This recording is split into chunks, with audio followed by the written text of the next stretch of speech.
Andrew knows when to change the subject, and if you want to tell him where to do it. Already open, so it won't crinkle.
We can put that.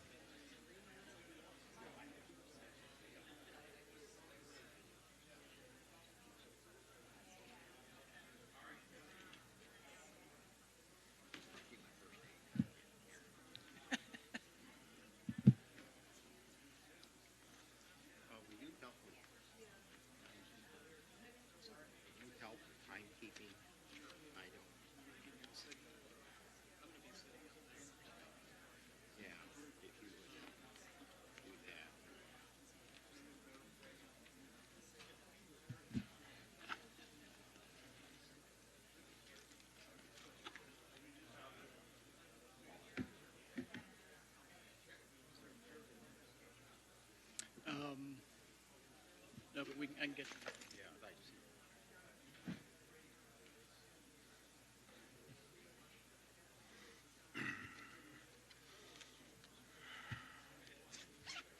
I'm glad you came. No, you sure may I have things, yeah. No, I just said I'm really glad you're here. Yeah.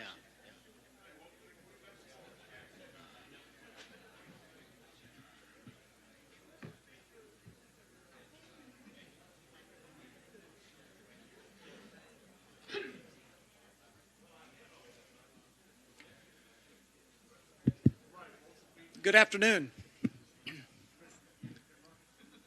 Can everyone hear me okay? Okay. My name is Jay Ford. I chair the Department of Religion here at Wake Forest, and it's my honor to welcome you all to this unique symposium on Nathan Hatch's The Democratization of American Christianity 25 years after its publication. This symposium is also being recorded and webcast live, so let me also welcome those who may be joining us from cyberspace. And to that point, as we proceed, it's important that both participants and audience members speak into one of the many microphones when offering comments or asking questions so that those listening in from afar can hear. Before I proceed, let me first recognize the important sponsors of this event and various people who've helped organize it. Key sponsors include the Wake Forest School of Divinity, the Departments of History and Religion, the Office of the Provost, and the Humanities Institute, and through it, the National Endowment for the Humanities. I'm especially grateful for the support and counsel of key leaders of these entities, particularly Gail O'Day, Dean of the Divinity School, who has served as my co-chair for our planning committee, Tom Frank, chair of the History Department, and Mary Foskett, director of the Humanities Institute. Finally, I would like to recognize a number of people who provided critical logistical support in the planning and organization of this event: Mary Pugel, Brandy Cleveland, Angie Sink, Cheryl Walker, Shana Atkins, Jay Bunthoff, Anna Henley, and last but certainly not least, Sheila Lockhart, Administrative Coordinator for the Department of Religion, who's handled many of the key logistical details involved in bringing 7 visiting candidates to campus. Please join me in a grateful round of applause for all who contributed to making this event come together.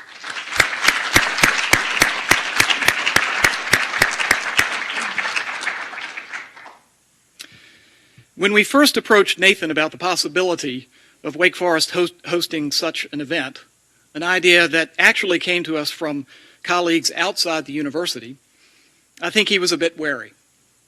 Rather than an occasion of accolades for what everyone agrees is one of the most significant books on religion in the early republic, Nathan insisted on robust interchange and solid criticism if we were going to move forward with this event.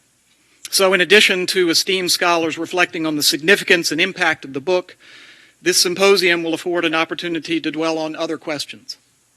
What had Nathan missed, perhaps even gotten wrong, in his seminal work? How has scholarship on early American Christianity evolved since its publication? And what is the trajectory of the field going forward? The structure of the symposium will unfold accordingly. The first session will focus on the significance and impact of Nathan's work, and the second will dwell on more recent voices and critical assessment of the book. In the final session, Nathan will have an opportunity to respond to remarks offered by our visiting scholars, and we'll conclude with what I hope to be a rich conversation between all participants and members of the audience. While this will be an occasion for robust interchange and solid criticism, as Nathan insisted, I hope he'll forgive me if I conclude with a few observations about the uniqueness of this event and of Nathan's stature among his academic and administrative peers. This is something of which I think we at Wake Forest, students, faculty, alumni alike, should be very proud.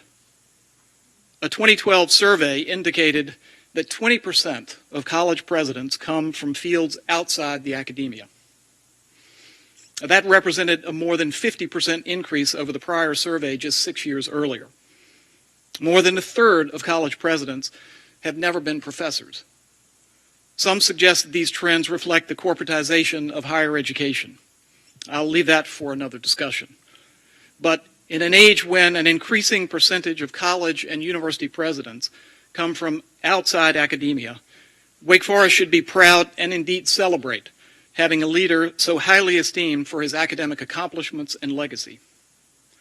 This was further validated when it was announced last May that Nathan had been elected to the American Academy of Arts and Sciences, one of the oldest and most prestigious honorary societies in America.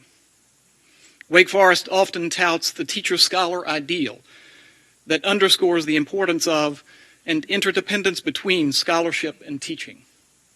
We should pay tribute to the fact that our president, a member of the faculty and Department of History, I should add, has for much of his career been a model of that teacher-scholar ideal. It seems an appropriate occasion to offer such a tribute. So without further ado, let me introduce the chair of our proceedings today, Grant Wacker. Grant joined the faculty of the Divinity School in 1992, where he is Gilbert T. Rowe Professor of Christian History. He is the author, co-author, or co-editor of 7 books, including Heaven Below, Early Pentecostals and American Culture, published in 2001, An American's Pastor, Billy Graham and the Shaping of a Nation, published in 2014, both by Harvard University Press. In 1997, from 1997 to 2004, Professor Wacker served as a senior editor of the quarterly journal Church History, Studies in Christianity and Culture. He is past president of the Society for Pentecostal Studies and the American Society of Church History. I am deeply grateful to Grant for his counsel and assistance in the organization of this event. With that, please join me in a warm welcome to Professor Wacker, who will preside over each of the sessions to follow and introduce our other symposium participants. Thank you.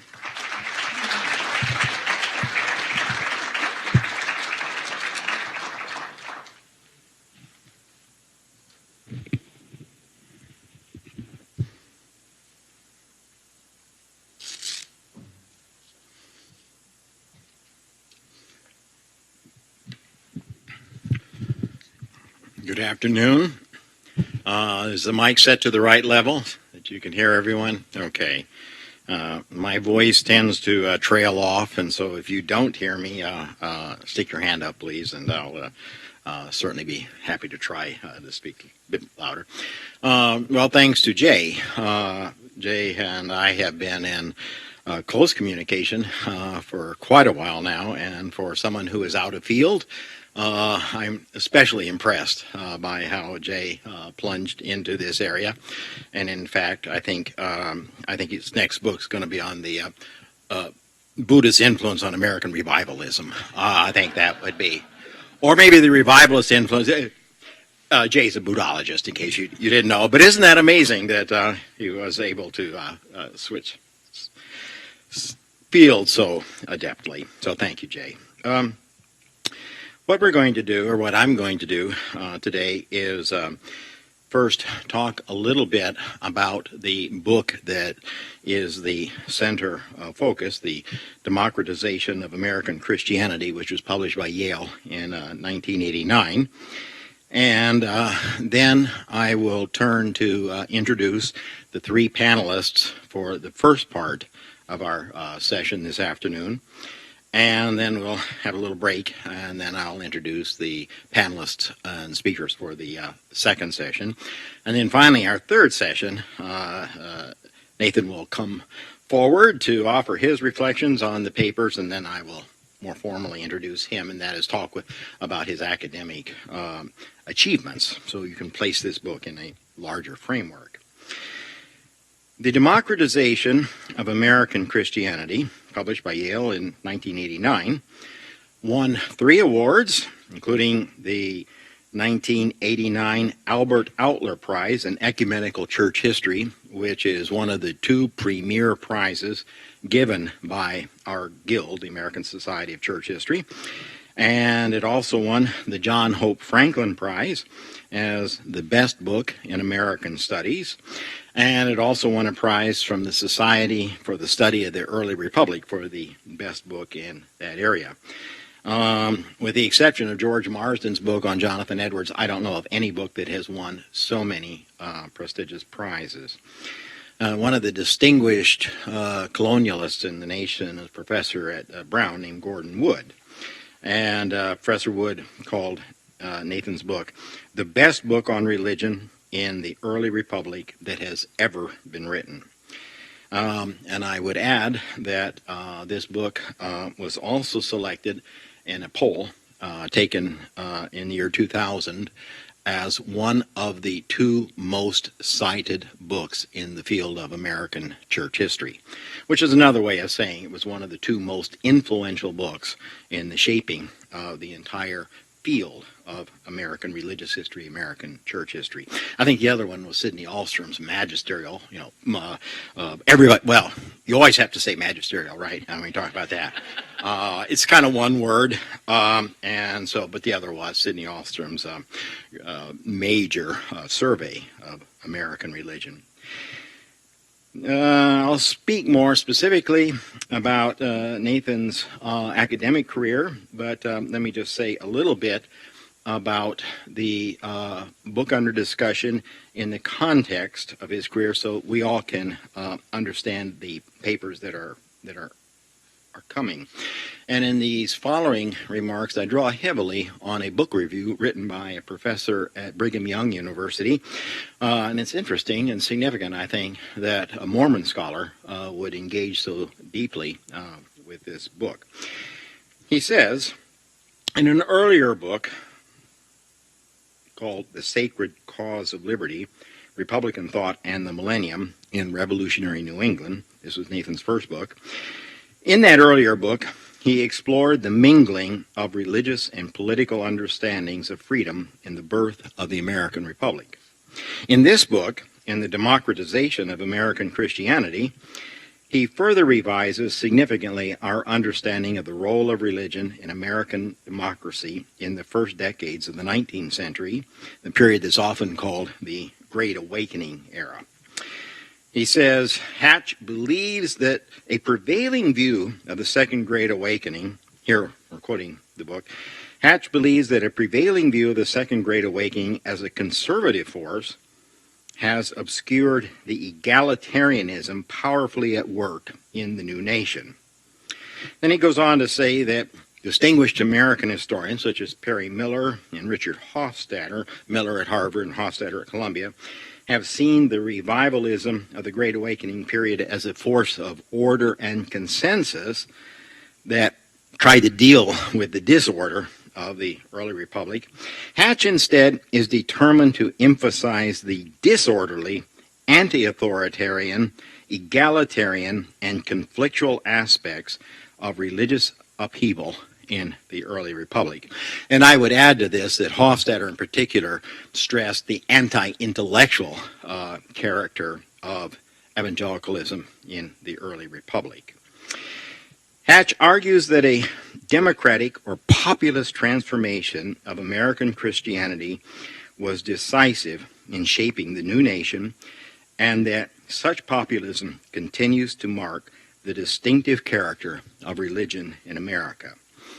He writes, quotation, religious populism, reflecting the passions of ordinary people and the charisma of democratic movement builders, remains among the oldest and deepest impulses in American life.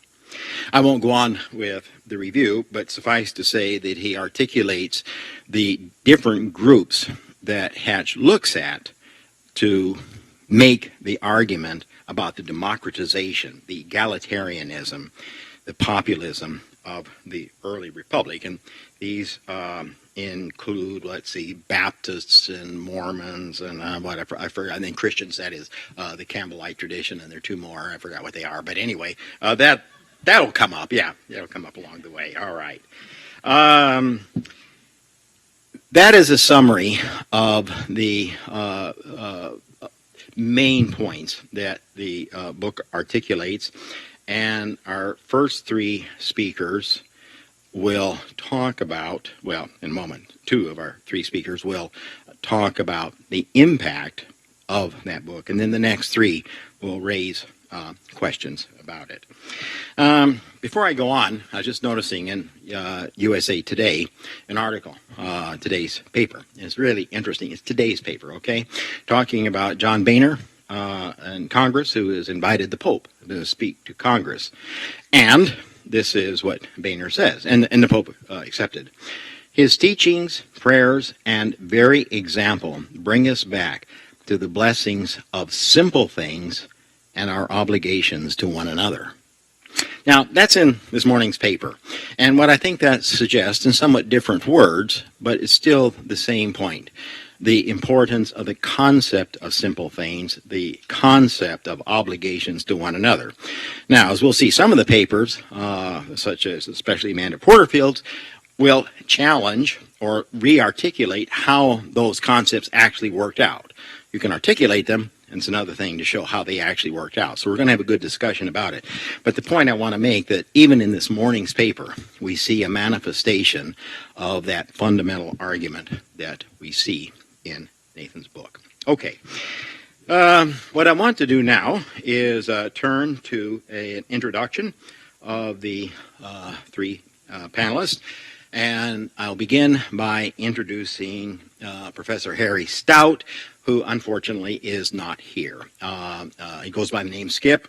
Skip's mother-in-law died 2 days ago, and so he needs to be with the family in this time of sadness. But I will speak of Skip's very distinguished background and credentials for speaking on this book. Harry Stout is the Jonathan Edwards Professor of American Christianity at Yale University. Oh, isn't that a marvelous title? I mean, what a title for sure. The Jonathan Edwards Professor of American History. Gosh, if you could order a title like that in a Sears catalog, you couldn't afford it, right? Okay. He's also the general editor of the works of Jonathan Edwards. And Kathy, I believe he was your dissertation director, right? Okay, so we have this wonderful genealogy carrying through here. Professor Stout is the author of numerous books, including his most recent book, Upon the Altar of the Nation, A Moral History of the Civil War. This book was a finalist for the Lincoln Prize, and it was the winner of Christianity Today's Best History Book of the year 2007. It also won the Philip Schaff Prize for the best book on the history of Christianity, and that's another distinguished prize within our society. And it won another prize from the New England Historical Guild as the best book within the field. Harry Stout has written another book, or an earlier book, which also made headlines. It was one of the very formative books in our field, called The New England Soul, a Pulitzer Prize finalist for history. And then a biography of the revivalist George Whitefield, called The Divine Dramatist. And that book was nominated for a Pulitzer Prize. And as I mentioned, Professor Stout is the general editor of the works of Jonathan Edwards. Just one more comment. He wanted me to tell you that he's working on another book now, nearly finished, a book that has nothing to do with religion.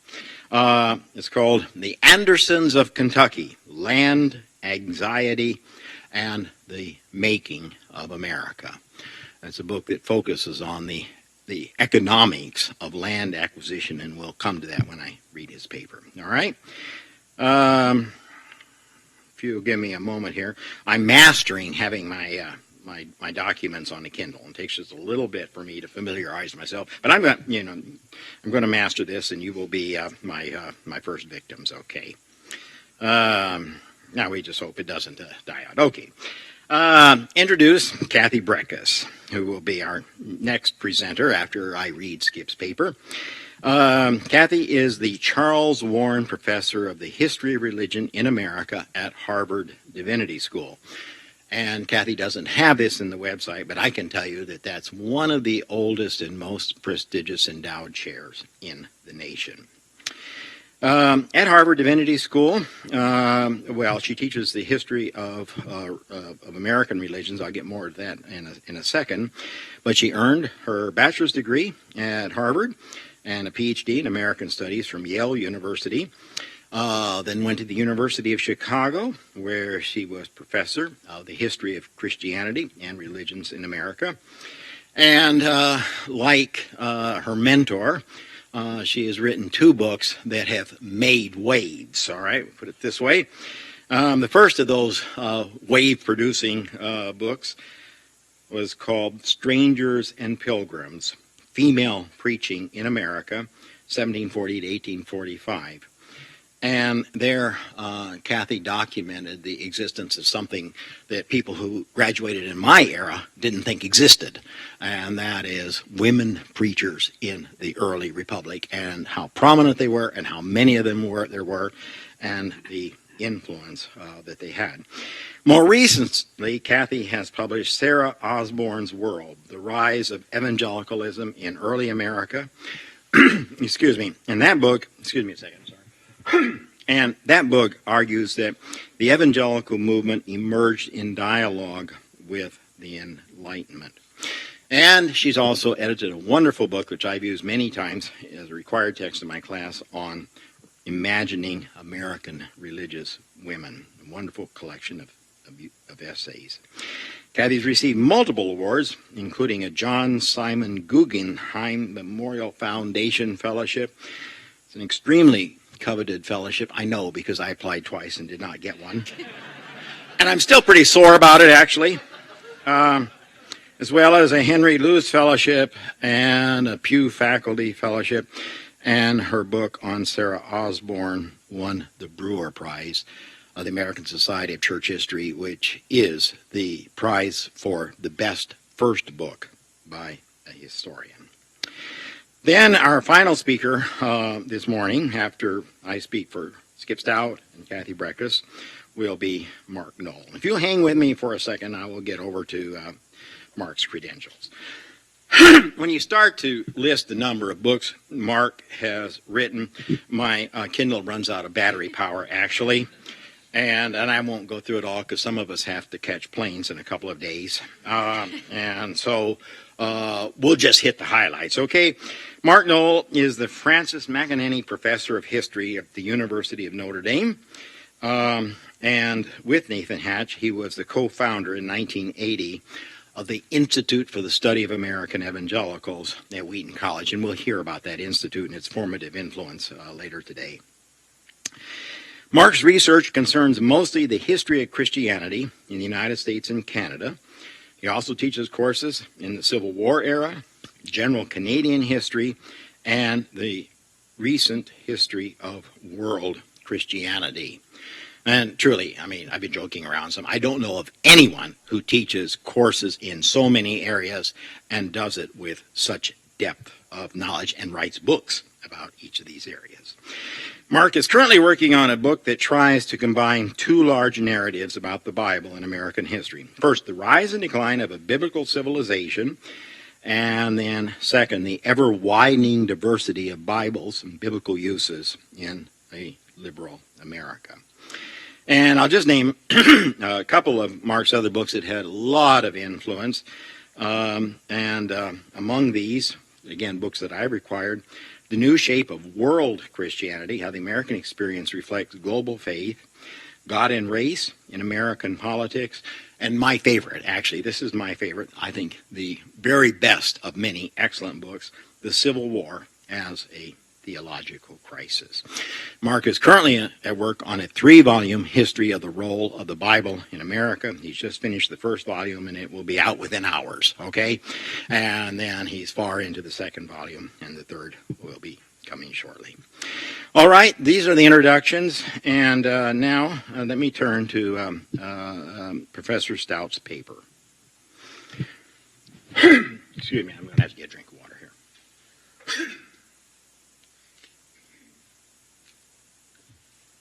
I should say the reason that we're doing Stout's paper first is because of all the papers presented today, this is the one that says the most about the content of Nathan's book, but also frames the setting in which the book was written. So, Harry Stout writes, normally an occasion like this calls for intellectual critique and celebration in roughly equal measures. But in this case, there needs to be a personal dimension alongside the intellectual. I have known Nathan for the entire course of our professional careers. It seems like only yesterday that Nathan, Grant, Mark, and I were finishing graduate school about the same time and competing on the job market. I can say there that I competed against Skip once, and I was annihilated in that competition, okay? History conventions were a horror show of revolving doors into and out of various search committees, with competitors lined up outside the interview rooms dubiously, this is really funny, with competitors lined up outside the interview rooms dubiously wishing each other luck. I mean, none of us really meant it, of course. Good luck in there. Yeah. Talk about dishonesty. Eventually, we all got placed at outstanding colleges or research universities. From there, our careers evolved. I would say that Nathan had the eye of the academy brightest on him when we began, thanks to a seminal article on civil millennialism that he published in the William and Mary Quarterly, and an emerging book on the sacred cause of liberty, which I already talked about as Nathan's first book. Well, it wasn't all torture. Within a year or so of completing our degrees, Nathan and I were scheduled to speak at a professional society panel with the American Academy of Religion, and he says that neither of us knew anything about the AAR at that time. Nathan's article on civil millennialism had appeared in print, and I published some articles on the Great Awakening and American Revolution. We got to the scheduled meeting room, and nobody was there. It was like the scenario Perry Miller sketched out in Errand into the Wilderness, one of Miller's major articles, where the actor has costume and makeup on and strides upon the stage, only to discover a darkened stage and no audience. I have to tell you an anecdote. It has nothing to do with Skip's paper, but I mean, very first time I ever gave a paper was the American Academy of Religion, and came out on a Sunday morning, and only one person was out there, one solitary soul. Well, the other was a guy on the panel, gave his paper, and as soon as he finished, that one woman sitting out there, she stood up and blew him a kiss and then walked out. Nobody was there to blow me a kiss. All right. Then back to Skip. Fortunately, we had more options than the Puritans did. We decided to go to a plenary session scheduled for the same time, featuring the renowned sociologist Robert Bellah, whose recent essay on civil religion was an overnight sensation, both among sociologists and historians. Indeed, in significant ways, it had laid the groundwork for Nathan's historical essay on civil millennialism. We picked our way to the back of a standing room only assembly to hear the great man speak.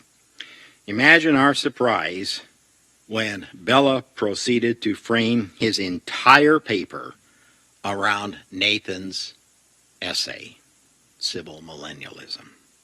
Nathan looked over at me, shocked and thrilled, and then Skip goes on to say, my takeaway from that experience is that sometimes there really is poetic justice. Soon thereafter, Nathan's critically acclaimed The Sacred Cause of Liberty appeared. The book, a revision of his Washington University PhD dissertation, enjoyed uniformly good reviews and a couple of prizes along the way. Immediately, it made its mark in the booming literature on republicanism, that's small r, millennialism, and civil religion. Its influence can be seen in many subsequent books and articles, including those by James Byrd, Tommy Kidd, and most powerfully, Mark Noll's America's God. Like Noll, Hatch recognized the presence of the sacred in the Revolution and subsequent Republic, but not the sacred of the Puritans. It was a different kind of sacred. Building on Bellah's civil religion, or what Sidney Mead termed the religion of the Republic, Hatch recognized that the American Revolution and the birth of the Republic did not come without cost. The sacred cause of the Puritans had become replaced with the sacred cause of republicanism. It was no longer clear which was dominant in the new Republic, leading Hatch, a committed Christian, to both celebrate and lament the glorious cause. Following the appearance of Sacred Cause, Hatch's career oscillated between extremely successful interests in fundraising, witness the creation of this organization I talked about at Wheaton College, the Institute for the Study of American Evangelicals, which Hatch did so much to orchestrate, and administration at Notre Dame, which I will talk about later, in the dean's office, the provost's office, and at the same time, he did ongoing scholarship of the highest order. It was clear to me that administration would gain the upper hand, but equally clear that Hatch still had one major scholarly challenge ahead.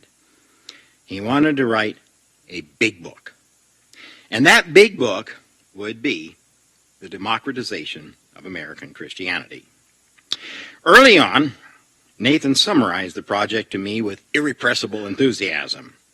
Instead of following his original design of exploring liberal and Calvinist thought in the early Republic, He had happened on a truly bizarre set of antebellum Christian radicals who would dominate evangelical traditions, including, now we got all five, Baptists, Methodists, Christians, Mormons, and sectarians. And for those of you not specialists, Christians in early 19th century referred to Campbellites or Disciples of Christ or the Churches of Christ, all right. These individuals and the movements they spawned sprang from the bottom up rather than from the top down. Instead of deferring to their supposed intellectual superiors in the staid denominations, they scoffed at them and their pretensions. Theirs was an egalitarian theology that represented, in religious terms, the same radical strain that would transform politics and bring new meaning to concepts of liberty and popular sovereignty. One particular favorite of Nathan's was Crazy Lorenzo Dow. That's not the name his mother gave him, but that's what he came to be called, Crazy Dow, whom he later learned was a distant relation of our fellow religious historian John Butler. I didn't know that. Okay, how did he manage this? Nathan's administrative load was heavy, so he worked out a research and writing routine that used up evenings. Back in the day when we had the energy to write in the evenings. This is a reference to the aging of some historians. In a nonstop routine of administrative work all day and scholarly research and writing by night. Stout says, I don't think I've ever witnessed such discipline and devotion before or since. And I agree. When the book appeared in print, it enjoyed immediate success and ever since an enduring relevance that has not abated in the past quarter century.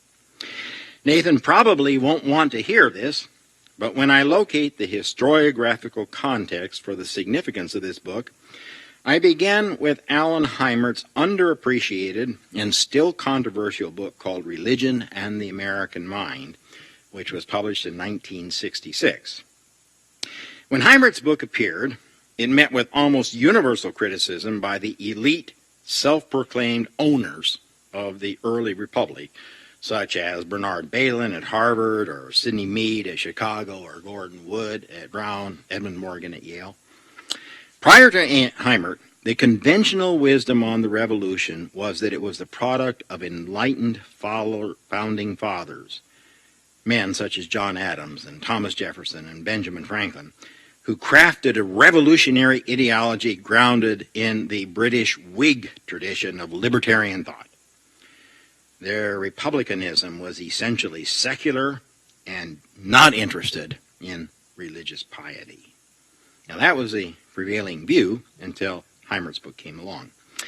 In a stark reversal of the conventional wisdom, Heimert defiantly argued that far from being the radical influence historians claimed, liberalism, in other words, the ideology of these founding fathers, as they were called, their ideology was profoundly conservative, politically as well as socially, and its leaders, insofar as they did in fact embrace the revolution, were the most reluctant of rebels. Conversely, this is Heimert now arguing, conversely, evangelical religion, which had as its most notable formal expression the Calvinism of Jonathan Edwards, was not the retrograde philosophy that many historians rejoice to see confounded in America's age of reason. Rather, Calvinism and Edwards provided pre-revolutionary America with a radical, even democratic, social and political ideology. An evangelical religion embodied and inspired a thrust toward American nationalism. Heimert's book was simply ahead of its time. Before the moral majority, before the conservative right, most people simply couldn't understand how religion would enjoy a shaping political significance in a republic glorying in the separation of church and state. But his time would come when a number of first-rate evangelical historians led by George Marsden, Mark Knoll, and Nathan Hatch revisited the role of religion in the revolution and in the creation of the American Republic. And actually, Nat, this is one of the questions I'd like for you to address later on, is the extent to which you saw yourself working in the tradition initiated by Alan Heimert. We'll get to that later. They came to conclusions that were similar to Heimert, though not without major reservations for some of Heimert's overreaches, such as labeling the Founding Fathers as conservatives. While rejecting Heimert's marginalization of the Founders' republicanism, these historians, led by Hatch, asserted a role for Christianity, in particular evangelical Christianity, that emphasized its centrality to the making of America. I want to reread that sentence because it's so crucial to Stout's paper. These historians, led by Hatch, asserted a role for Christianity, in particular evangelical Christianity, that emphasized its centrality in the making of America. In their hands, evangelicalism was more than pious religion to be discarded by critical intellectual historians. In social, political, and economic terms, evangelicalism was profoundly egalitarian in its outlook and celebrated, far more loudly than elites did, the sovereignty of ordinary men and women in matters religious and political. Nathan Hatch, more than any other historian, took the theme of egalitarian religion and made it central in his analyses of religion and politics. Like all of our generation, Nathan was profoundly influenced by Bernard Bailyn, who taught at Harvard for many decades. And Stout goes on to say, we called him the king, talking about Bernard Bailyn. But as Hatch proceeded to his big book, his focus quickly shifted to the very people whom the founders attacked for subverting the good order of the Republic. Unlearned enthusiasts, this is a word that is peculiar to that era, enthusiasts like Elias Smith, James O'Kelly, and the aforementioned crazy Lorenzo Dow, turned out to be the main characters in a story of radical social and religious change. Far from subverting the Republic, they embodied its revolutionary energy and innovation, putting the Republic on a course that would lead to the modern American nation-state. To document this thesis, Hatch ransacked archives in search of forgotten stories of these oddly idiosyncratic itinerant evangelists with limited education but vast popularity among ordinary people. The reason was simple.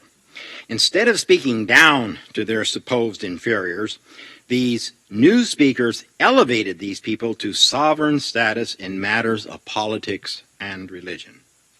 Indeed, with Bible in one hand and untutored common sense on the other, these plain-spoken itinerants represented the face of anti-establishmentarianism. Evangelicals who would become the dominant religious movement of the 19th century. Much more than the leaders of the First Great Awakening, these evangelicals in the Second Great Awakening period, these evangelicals embraced popular print and embodied a process that the historian David Nord has called the evangelical origins of mass media. Indeed, in Hatch's words, they were, quoting Nathan, intoxicated with the potential of print.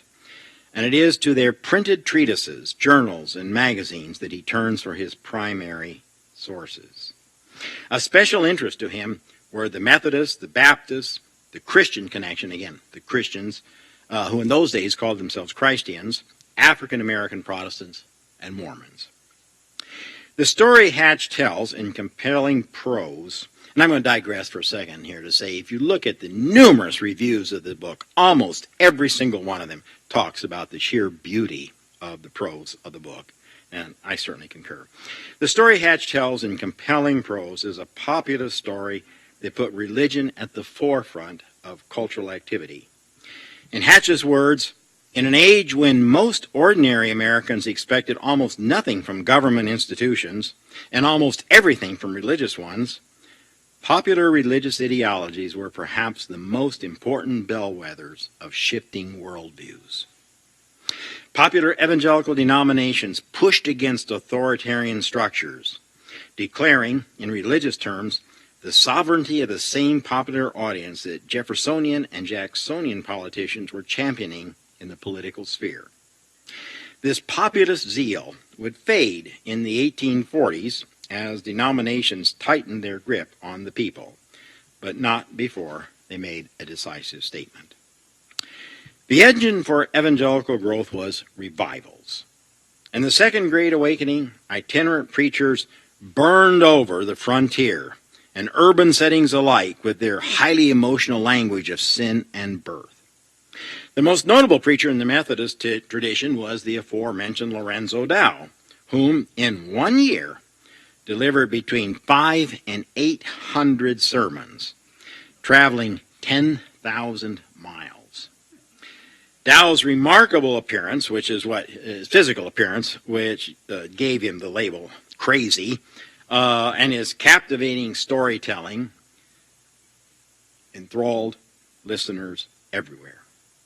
In Dow's message, the past was no longer a guide to the present.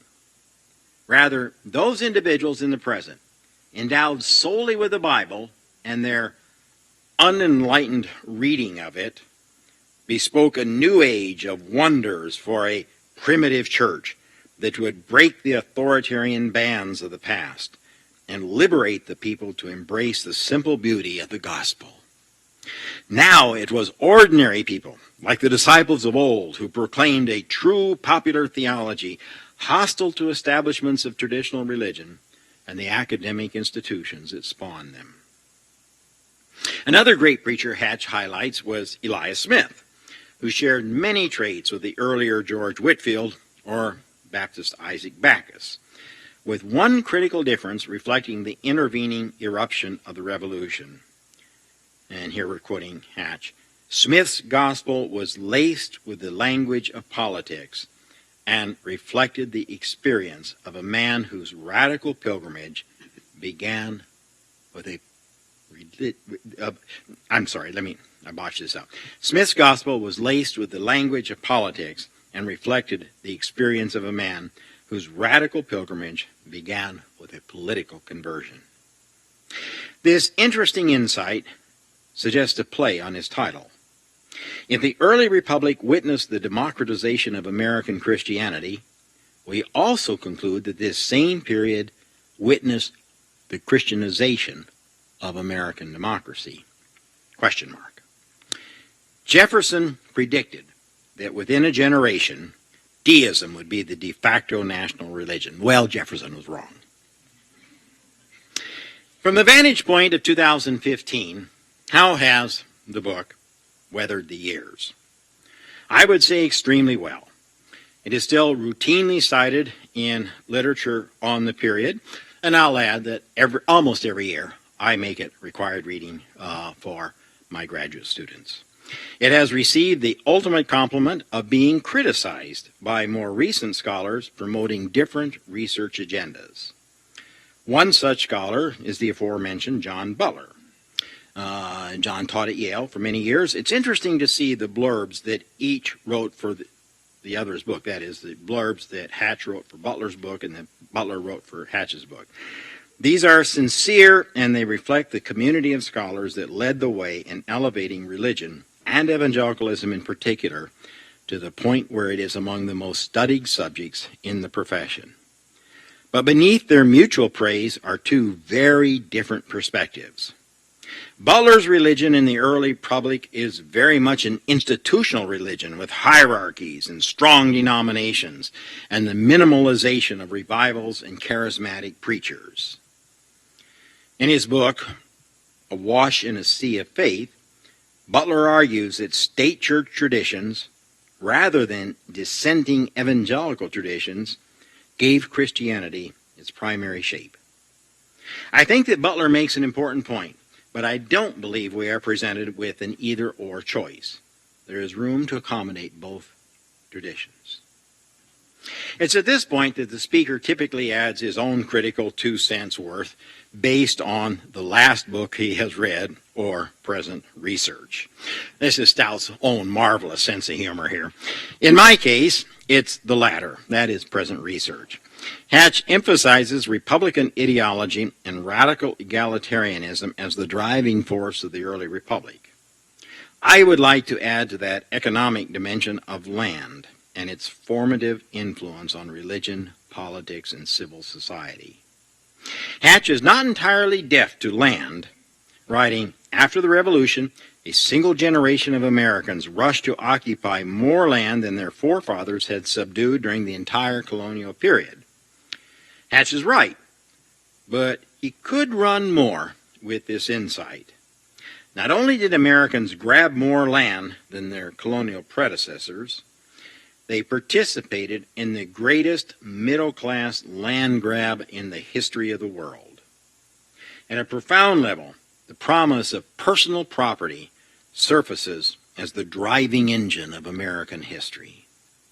How much land do you reckon fell within the acquisitive range of hungry Americans willing to do anything to realize the dream of private property? Roughly 1.8 billion acres of land was in play, virtually free for the grabbing. America's great land grab was not only massive in scale, but also relatively democratic in execution, opening up land ownership to masses of individuals who were closed out of European property.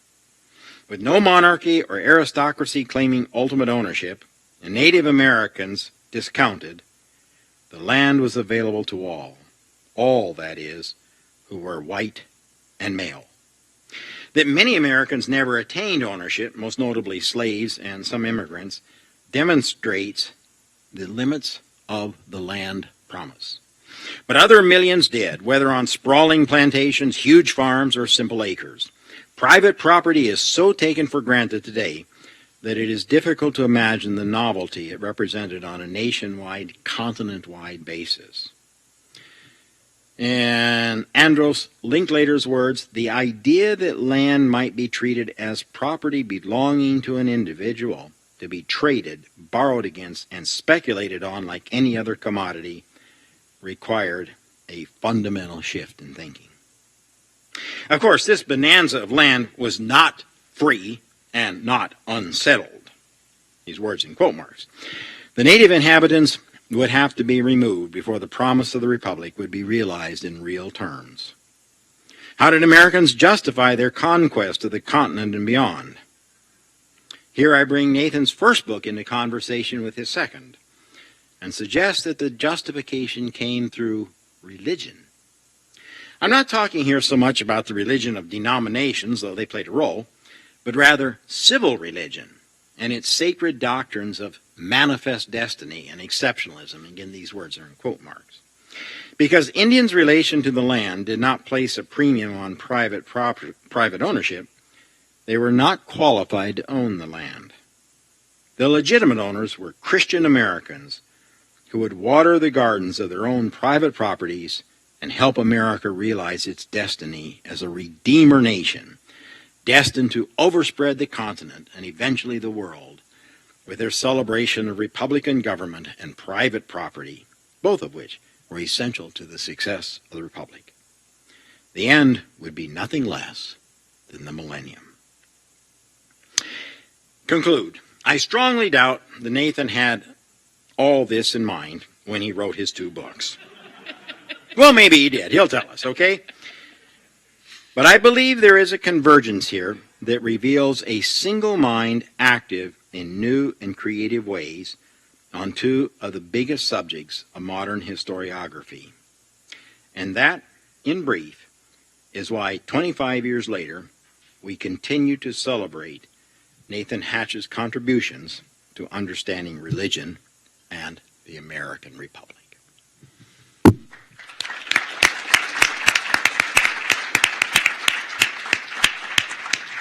Our next speaker is Kathy Breckis.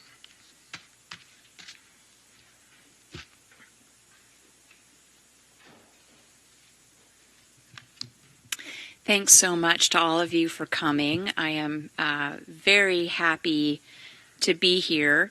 As I was sitting and listening to Grant and then Skip being channeled by Grant and hearing them reflect on all the positive reviews of this book, It brought me back to what I think might have been my first meeting with Nathan Hatch.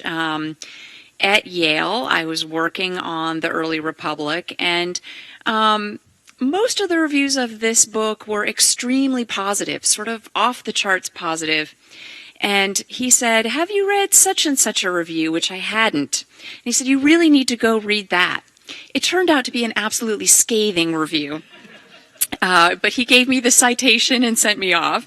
And I think it says something about Nathan Hatch's intellectual generosity and also intellectual humility that he wanted me to reckon with that review while I was starting my own work. So I cannot say that I had a positive first encounter with Nathan Hatch's book, The Democratization of American Christianity. The first time that I heard about the book was in a letter that I received in the fall of 1990 from Michael McGiffert, the editor of the William and Mary Quarterly. It was a rejection letter. As a graduate student at Yale in the spring of 1989, I had written an essay about female preaching in early national and antebellum America, and Nancy Cott, the professor for the seminar, urged me to send it to the Quarterly. On the day that I opened the letter from Michael McGiffert, I was dreaming that my name would soon appear in print.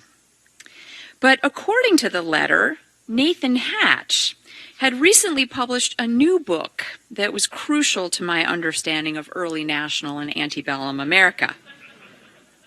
Although it was the kindest rejection letter that I have ever received, its meaning was clear. It would be unwise to think of publishing my work on female preaching until I had read as much of Hatch's bibliography as possible. And so I did. It took me years. Every time that I have taught the democratization of American Christianity since then, in other words, about once a year for the past 22 years of my teaching career, I remember that letter from the William and Mary Quarterly. But the good news is that I eventually forgave Nathan Hatch for writing the book that I wished I had written myself. No matter how many times I discuss this book with students, I continue to marvel at its brilliance. The Democratization of American Christianity has been a landmark book in the field of American history. According to Google Scholar, which tends to underestimate citation statistics, it has been cited more than 1,200 times. I ran my own statistics. I'm not going to tell you what they were. Even 25 years after the book was published, democratization remains the dominant framework for understanding religion in post-revolutionary America. There are many reasons for this, including Hatch's gifts as a writer that Grant mentioned. Hatch's characters are not simply religious leaders, but raw-boned backwoodsmen and firebrands of democracy. They do not speak or preach, but thunder, storm, ridicule, lament, and rail. When I teach research seminars, I ask students to choose a few pages of excellent historical writing to share with the class, and I have often received photocopies of pages from Democratization.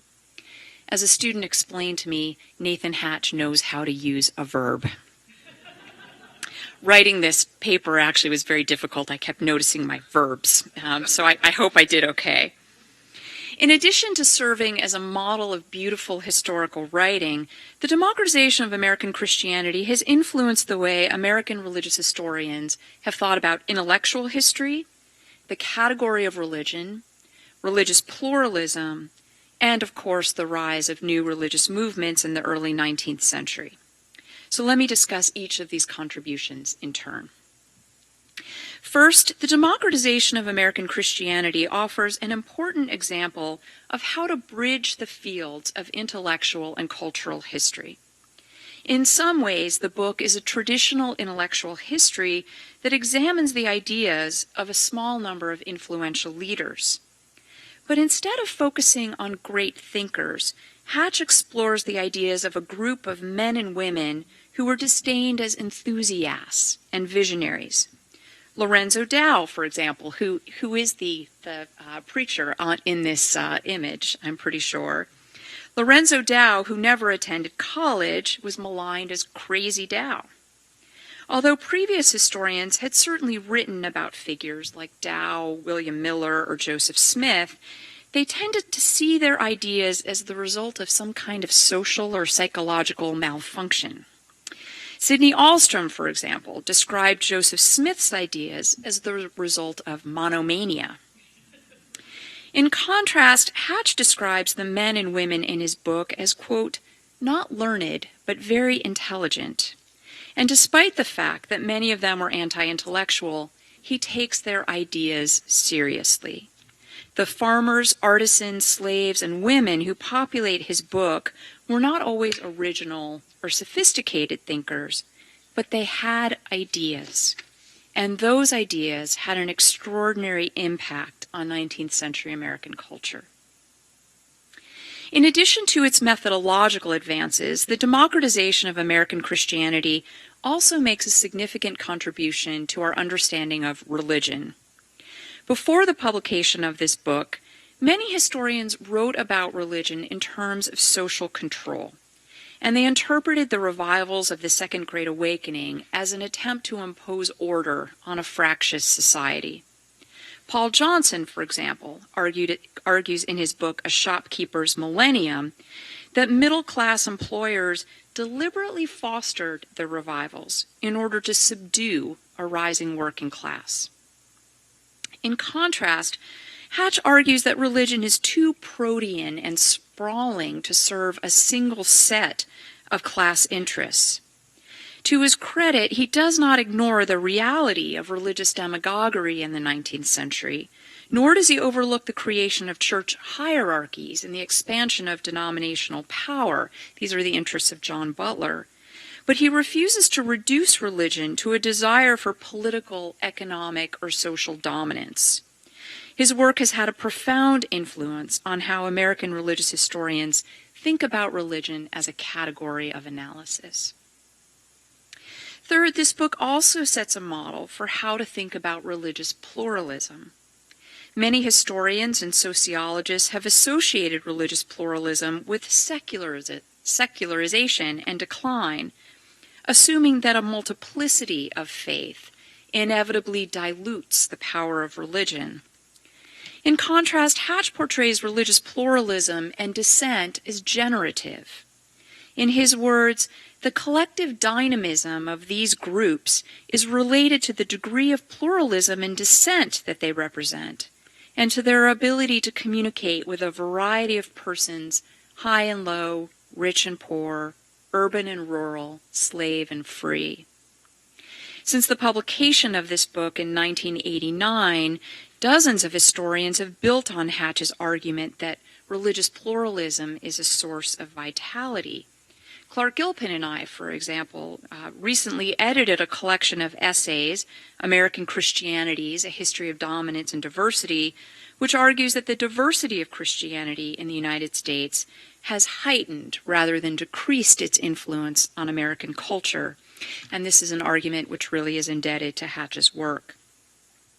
Fourth, this book makes the important and influential argument that American Christianity was transformed in the early 19th century by its encounter with democracy.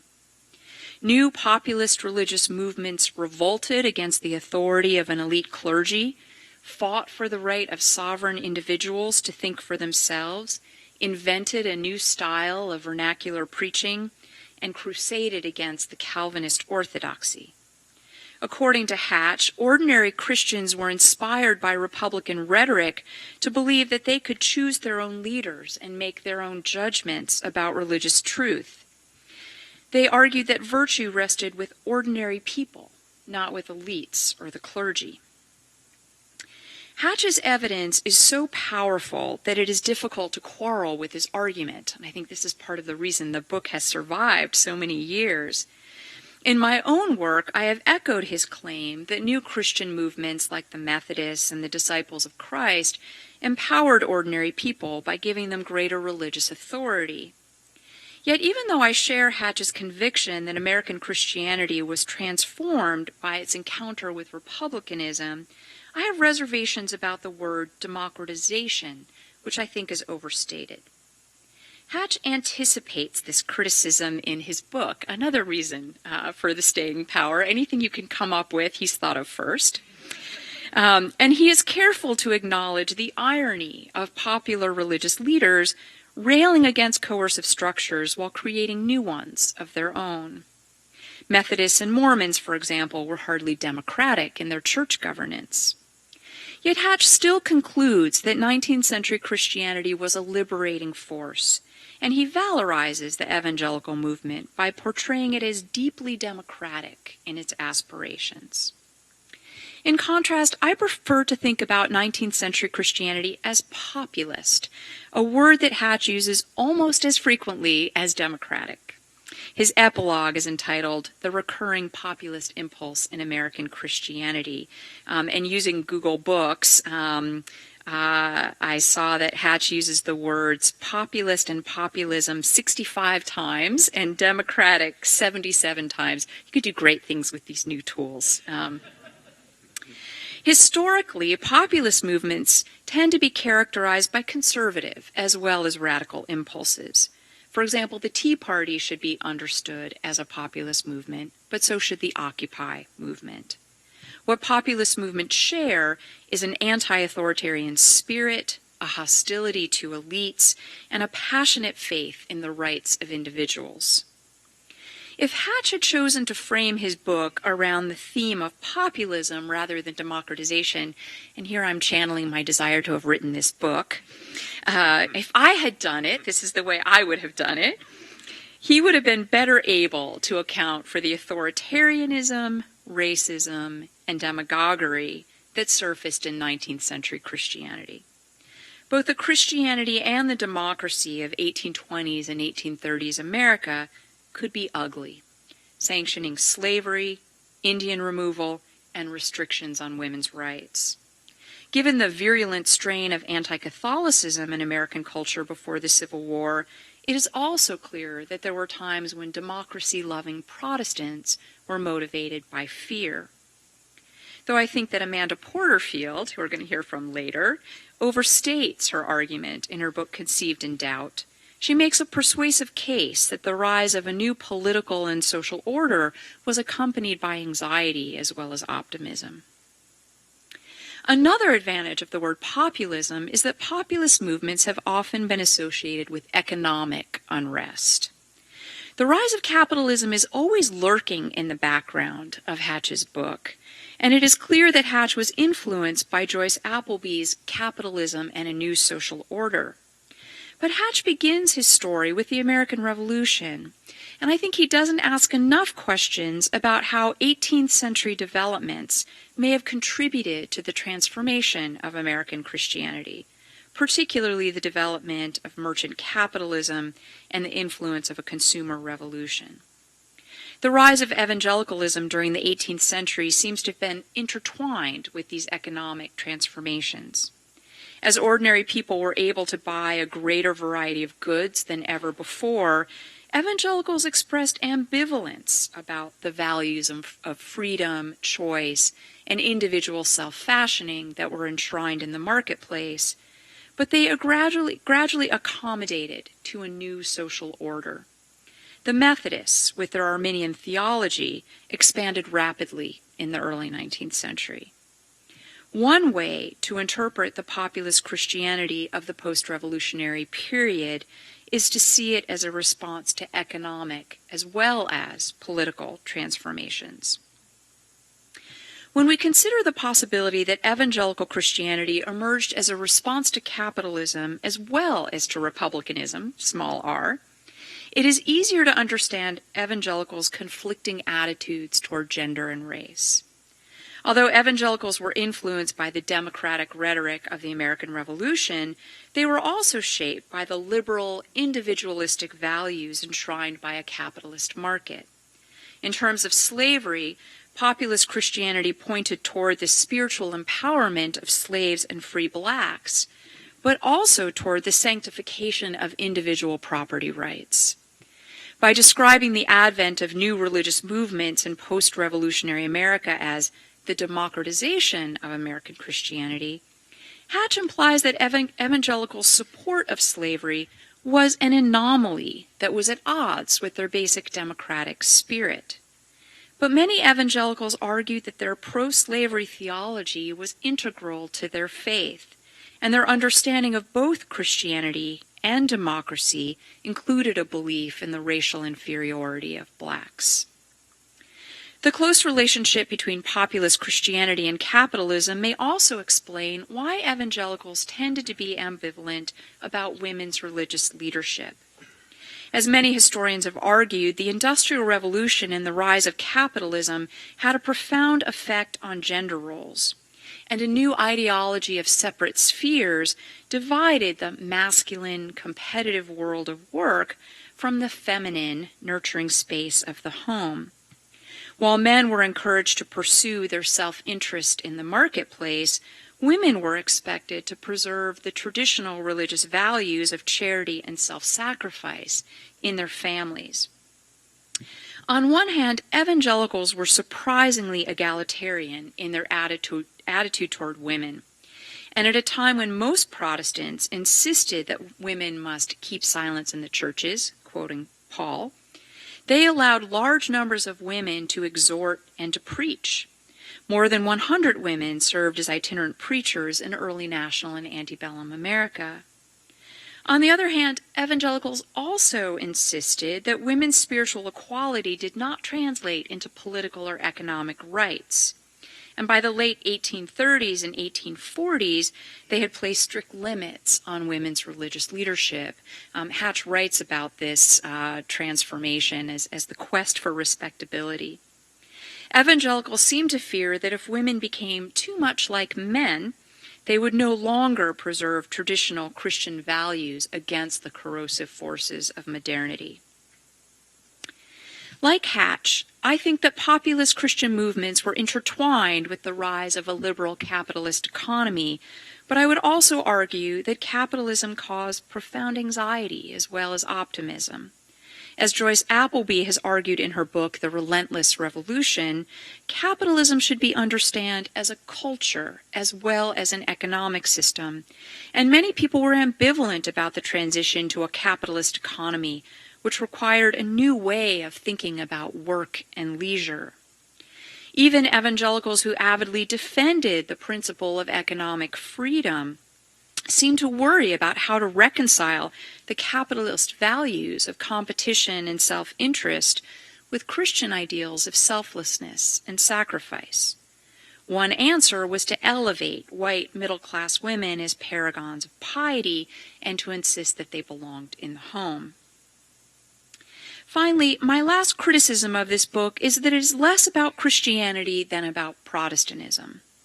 Hatch's main characters are Protestant, or in the case of Joseph Smith, Mormon, and he does not ask questions about how the Catholic Church was affected by the democratic ferment that followed the American Revolution, if any of you are looking for a dissertation topic. 19th century Protestants tended to reserve the word Christian for themselves, and this trend has continued to our current day. By calling his book The Democratization of American Christianity rather than The Democratization of American Protestantism, Hatch implicitly reinforces this association of one part of the Christian tradition with the whole, and he obscures evangelicals' hostility toward the Catholic Church.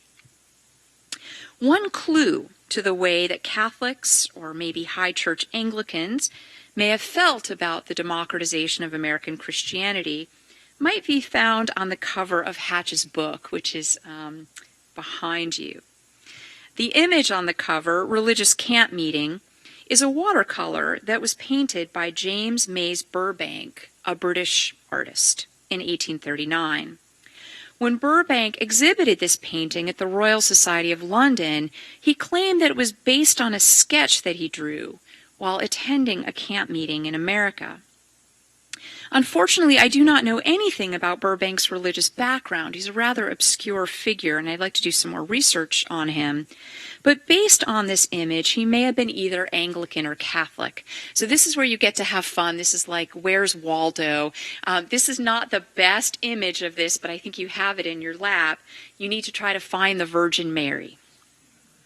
The left side of the painting includes an image of the Virgin Mary cradling the baby Jesus in her arms, her back turned away from a preacher who looks like crazy Lorenzo Dow. I think the message of this painting is that the revivals had more to do with religious enthusiasm and spectacle than with true Christianity. But Nathan and I were talking about this last night, and there is a more generous reading possible, and that's that despite the spectacle, Mary and baby Jesus seem to have made a miraculous appearance at an American camp meeting. So there may be another message embedded in this image. Despite my reservations about parts of Hatch's argument in the democratization of American Christianity, I remain deeply impressed by this book. And if I could, I would just sort of scratch out his name and put mine there. If I quarrel with parts of it, it's because Hatch's scope is so ambitious. When Michael McGiffert urged me to read this book 25 years ago, he could not have imagined how much it would influence me. Besides being critical to my research on female preaching, this book has shaped the way I have thought about the entire history of Christianity in the United States.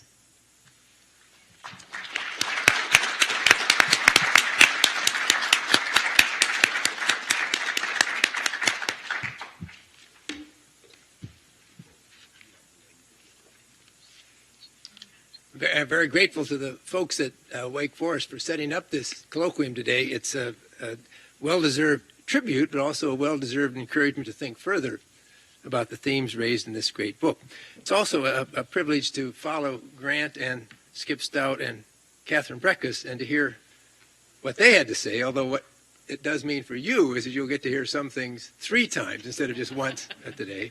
And it is clear to me also after hearing Catherine's talk why we're in the basement of the business building for this particular session. The great achievement of Nathan Hatch's The Democratization of American Christianity was to force... Hey Mark, can you raise the mic a little bit? Yes. The great achievement of Nathan Hatch's The Democratization of American Christianity was to force a reconceptualization of religion in American history, indeed of American history as such, for the decades immediately following the American Revolution. Subsequent excellent scholarship has gone beyond Hatch in several ways to underscore the nearly complete contingency of national experience in the early history of the United States. But Hatch was firstest with the mostest. After his book, it became much harder to accept the thoughtless teleology that has so often characterized American religious history, where, of course, what existed then led on naturally, incrementally, and without rupture to what exists now. From any number of chronological points in early American history, it was by no means given that things would turn out as they did turn out, both for the development of the various Christian traditions and for the place of organized religion in U.S. society. We know, or we think we know, how things did turn out. First, a vigorous form of low church, Bible-dependent Protestantism coming to prominence in American religion and in turn exerting the kind of widespread cultural influence hitherto unimaginable for that form of faith.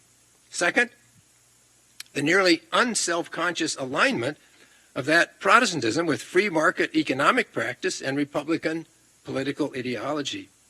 Third, the marginalization of progressive religions, especially deism and Unitarianism, that knowledgeable observers like Thomas Jefferson had predicted would win the hearts and minds of most Americans. Fourth, the enslavement of African Americans and the forcible dispossession of Native Americans by the dominant white American population that otherwise displayed a nearly manic devotion to ideals of universal liberty. And fifth, the reliance on bottoms-up, voluntary organization to build the infrastructure of a national civilization with results that combine unimagined advance for many middling whites along with a range of oppressions occasioned by what de Tocqueville accurately described as the tyranny of the majority. Yet, in 1787, when Daniel Shays led his partisans against hard money government policies in western Massachusetts, it was not inevitable that there would even be a United States that successfully balanced centralized political authority and local democratic privilege at least until 1861. In the 1790s, when Haitian slaves took up arms against their French masters, it was not inevitable that this nearby conflagration would undermine the anti-slave sentiment coming out of the American Revolution or lead Napoleon to sell off the Louisiana Territory and so provide vast new territory for slave owners to exploit. After the fiercely contested election of 1800, it was not inevitable that supporters of John Adams would cede power peacefully to supporters of Thomas Jefferson, or that Federalists would abandon their hysteria at the prospect of a democratic Republican regime, or that both Federalists and Jeffersonians would peacefully accept the definite judgments of the Supreme Court when it acted beyond what was spelled out explicitly in the Constitution. And, in honor of the Treaty of Ghent, whose 200th anniversary all Americans have been celebrating deliriously for weeks, it was not inevitable that General Isaac Brock would be killed at the Battle of Queenstown Heights in October 1812, and so deprive Canada of a leader with the military skill who might very well have split off New England from the rest of the United States. Yet for the religious history that Hatch narrated, it was crucial that all of these national events and more worked to sustain ideological and organizational continuity with the ideologies and organizations coming out of the War of Independence and the promulgation of the Constitution. The War and the Constitution, which are commonly referred to as the foundation of U.S. history, should more accurately be regarded as first steps on a path that, at many points, could have led off in other directions. It's the same with a catalog just as full of contingencies in the specifically religious sphere. When John Wesley dispatched the young Francis Asbury to the colonies in 1771, no one knew that this self-educated itinerant would manifest the energy, insight, dedication to Wesley's theology, but not Wesley's politics, the self-effacement combined with self-assertion, and the simple longevity that made him the key leader in what was probably the most effective general movement for national cohesion in the first 3 decades of U.S. history. When a diverse range of angry young men raised their voices against inherited ecclesiastical authority, it was not a given that the banner of a restored, anti-denominational Christian movement would be carried into the future by skilled organizational managers like Barton W. Stone and Alexander Campbell, instead of freedom-drunk flamethrowers like Elias Smith. If official Methodism had acted with more integrity toward Richard Allen, maybe organized African-American Christianity would have remained at least marginally less segregated from trajectories of Caucasian Christianity. And although almost anything could have happened in the wide-open landscape of the early republic, who could have imagined the visitation of an angel to Joseph Smith and the considerable cachet that Moroni's message gained in a public square riven by so many competing claims of religious authority? Hatch's book added welcome visibility to the Methodists, Baptists, Christians, African Americans, and Mormons that were his chief concerns. The book did even more by explaining how American religion in general, as it became audience-centered, one of the great phrases in the book, replaced formal, technical, and learned formulations of faith with the language of common life. But its most important contribution lay in recreating the era's cultural ferment over the meaning of freedom. And the book is nicely written, as you've heard before. If you wanted to miss this phrase the first couple times around, you got to hear it again toward the end. The crisis of authority that affected all aspects of life in the new republic and that defined the crucial context within which American Christianity was democratized. That fresh look enabled Hatch to show that democratization occurred when the unexpected resilience, creativity, adaptability, charisma, and persistence of middling white religious entrepreneurs. But yes, also, their anti-intellectualism, naivete, and ethical compromises made something just as unexpected out of the strongly Republican but otherwise culturally chaotic elements inherited from the American Revolution. Think for a moment about the most important contrasts, not primarily between the sectarian movements of early U.S. history and their latter manifestations as respectable proprietors of the nation's religious mainstream, but between American developments in the period 1790 to 1840 and what was going on elsewhere in the Western world.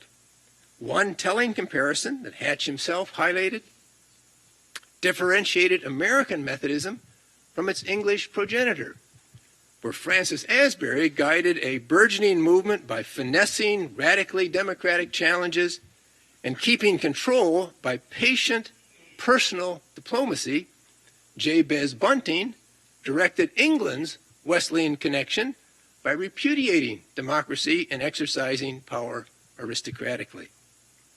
Other contrasts are just as striking, where in the United States, Methodists and Baptists rapidly won cultural influence, and even Catholics veered toward democracy in a long-running trusteeism dispute. The two other North American centers of transplanted European Christianity moved the other way. In Mexico, an independence movement led by Creole priests precipitated an enduring, often violent clash between an aristocratic Catholic hierarchy leagued with a Christian indigenous syncretism for the native population in opposition to liberalizing reformers eager to expand economic opportunities and at least some kinds of human rights, but with absolutely no room for Protestants. As late as the mid-1920s, with the bloodshed of the Cristero War, Mexico witnessed the kind of conflict entangling modernity, tradition, authority, abstract rights, and the conflicted will of the people that had become unimaginable for the United States after 1815, if not, in fact, after 1789. In English Canada, Methodists were guided by figures like Egerton Ryerson, who after a brief sectarian phase took their place as mainstays of Ontario's anti-republican and statist family compact that easily dispatched the so-called Canadian Revolution of 1837, whose leaders had been inspired by Republican ideology and aspired to follow the path of American democratization.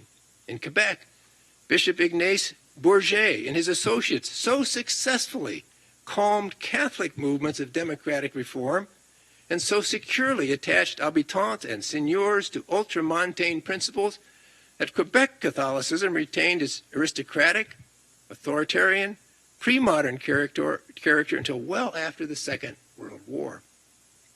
In Scotland, evangelical instincts almost as strong as in the United States inspired sectarians like the Haldane brothers, but their promotion of free church ecclesiology gained as much traction in Switzerland as it did in their native Scotland. In Scotland, the main beneficiary of the evangelical convictions that merged so easily in the U.S. with democratic impulses was the Presbyterian Established Church, guided by Thomas Chalmers and like-minded ministers who combined evangelical convictions with considerable charity for victims of industrialization, but no sympathy for democracy. In France, after a revolution in 1793, inspired in part by the American spirit of '76, the main current of Christianity remained aristocratic, hierarchical, and fiercely opposed to democracy, which is why the visiting Alexis de Tocqueville could write so insightfully in 1835 about what he witnessed in the New World. Two perfectly distinct elements that elsewhere, he means France, have often made war with each other, but which in America have succeeded in incorporating somehow into another and combining marvelously, I mean to speak of the spirit of religion and the spirit of freedom. In Ireland, after a revolution in 1798, directly inspired by the American spirit of 76, those who put it down, probably with more fatalities than in the American War for Independence, set up an aristocratic church establishment sustained by an autocratic government while granting toleration to another form of hierarchical Protestantism and denying Ireland's majority population what in America since 1776 had been celebrated as universal inalienable rights. In England, we see determined opposition to American liberty, then brutal suppression of claims by the United Irishmen for basic political rights, then authoritarian mobilization against Napoleon, followed by only the most marginally democratic concession to Ireland, Catholics, and the middle classes, and only in the early 1830s. But to complicate comparisons, it is important to remember that aristocratic England succeeded in abolishing slavery peacefully in its money machine, the West Indies, also in the 1830s. In other words, when viewed from the perspective of 1790 to 1840, the process that Hatch labeled democratization resulted in a religious expression producing something quite different than what had been possible in the American colonies before the Revolutionary War, as well as something very different from anywhere else in the world at that time. The democratization of American Christianity remains, therefore, a landmark for its insights into the contingent rather than the inevitable circumstances that define the course of American religious history. In addition, the book was also exemplary for its interpretive restraint. That is, it demanded that its explanation of American exceptionalism be read as a conclusion of empirical research and not as an assertion of national moral superiority. But times have moved on. We now possess a remarkable roster of well-researched and conceptually provocative studies that say, in effect, to Nathan Hatch, well, yes, but. While these books represent a kind of homage to Hatch, they also make up a chorus of down the hatch by spotlighting things they think he misrepresented or simply did not see. A simple listing of some of these titles can be, by itself indicate some of what they have contributed. And here now are studies from only the last 5 years. The Second Disestablishment, Church and State in 19th Century America. The Myth of American Freedom. Sacred Borders, Continuing Revelation and Canonical Restraint in Early America, and what I think we'll probably hear a little bit more about later today. Conceived in Doubt, Religion and Politics and the New American Nation, the Bible, the School and the Constitution, the clash that shaped modern church-state doctrine, An Age of Infidels, the Politics of Religious Controversy in the early U.S., Patriotism and Piety, Federalist Politics and Religious Struggle in the New American Nation, or the Origin of American Religious Nationalism. After gaining much from such books, as well as from my own efforts to track the public history of Scripture in this period, I'm prepared to suggest a short list of themes that democratization of American Christianity did not adequately address. First is what I still consider inadequate understanding of the Methodist and Baptist movements that rose so fast from such humble origins to achieve such remarkable success in the first half-century of national existence. To be sure, considerable progress has been made in addressing what Hatch himself once memorably called the puzzle of American Methodism. A distinguished parade of first-rate studies has gone considerable distance in addressing that puzzle, from as far back as works by Donald Matthews, and more recently by Lee Hireman, D. Andrews, Lynn Lyerly, Russell Ritchie, David Hempton, and especially John Wigger. But for a movement that gained so many adherents and so much traction in the environment that Hatch described, and that's actually critical, remains something of a mystery.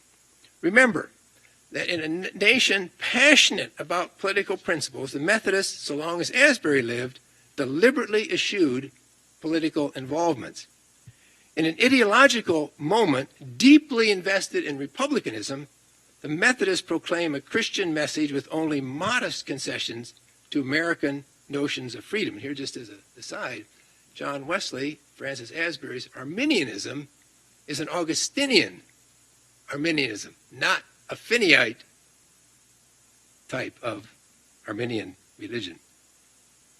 At a time when the fear of coercion ran rampant, the Methodists erected an elaborate and remarkably effective mechanism of command and control, albeit with men of low estate and quite a few women, too, as key players.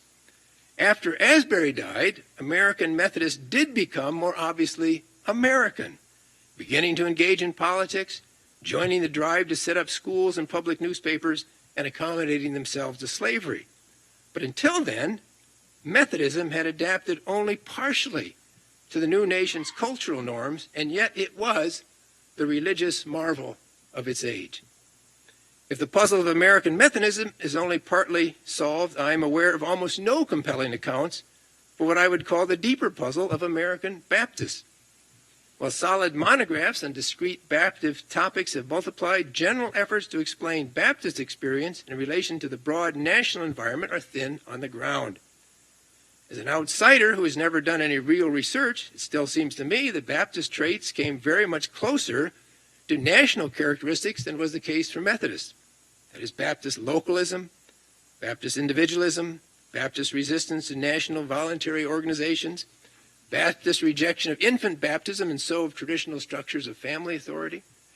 Yet until researchers actually study such characteristics and convictions in close conjunction with analysis of broader cultural trajectories, even more than for Methodists, the early U.S. history of Baptist movements remains a puzzle. Second, a chronological question arises when I follow the democratization of American Christianity into the 1820s and 30s. Joseph Smith, William Miller, and Charles Finney highlight the latter coverage of Hatch's work. And he does successfully tie some of what such figures accomplished to what Elias Smith, Lorenzo Dow, James O'Kelly, Freeborn Garrison, Henry Allen, John Leland, and others did in the very early Republic. My sense, however, is that when Miller, Finney, and Joseph Smith reaped the fruits of democratic transformation, they were operating in a world undergoing yet another transformation. This one, as Daniel Walker Howe has shown so persuasively, propelled by a national communications revolution with far-reaching economic, political, and organizational effects. After the War of 1812, the death of Asbury, the financial panic of 1819, the Missouri Compromise, the establishment of well-funded national voluntary societies, the resurgence of anti-Catholicism, Nate Turner's rebellion, and the founding of William Lloyd Garrison's The Liberator, Cherokee removal, and the other significant developments in the era of John Quincy Adams and Andrew Jackson, we find the United States in a new situation, not to be sure as different from 1800 as 1800 differed from 1763, but different nonetheless.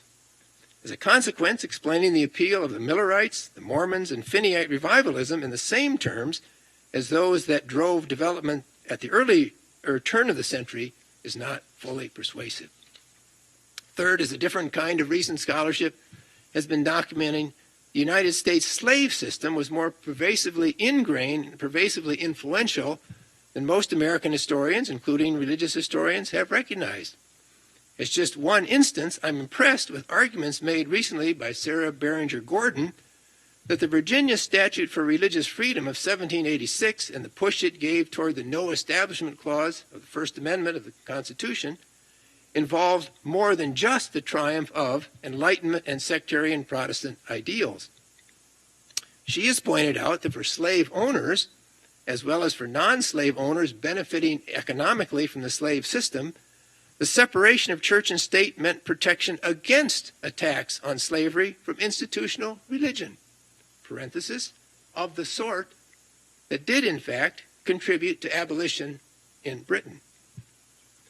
More generally, in the circumstances of the early republic, the empire of liberty was everywhere also the empire of enslavement. This fact points to some of the complications highlighted by several of the books I mentioned earlier.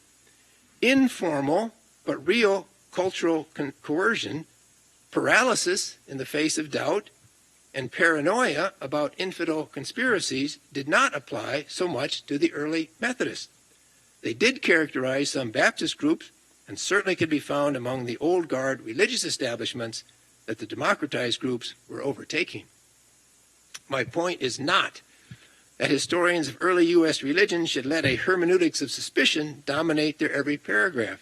It is, rather, that the power of democratization, which did open enough space for the African Methodist Episcopal and African Methodist Episcopal Zion churches to organize, also worked to fix the inequities, discrimination, and anti-Christian racism coming out of the Revolutionary era, and perpetuated most strongly by some of those loudest in praise of democracy. These entanglements of democratization, I am suggesting, were more integral to Hatch's story than his narrative indicates. In the end, however, I continue to be much more impressed by what Nathan got right than about what he left for the rest of us to work on. Since the book's publication, I have been concerned that readers of my books will say, oh, just another footnote to the democratization of American Christianity. The worry is not about the observation, but that these folks are correct.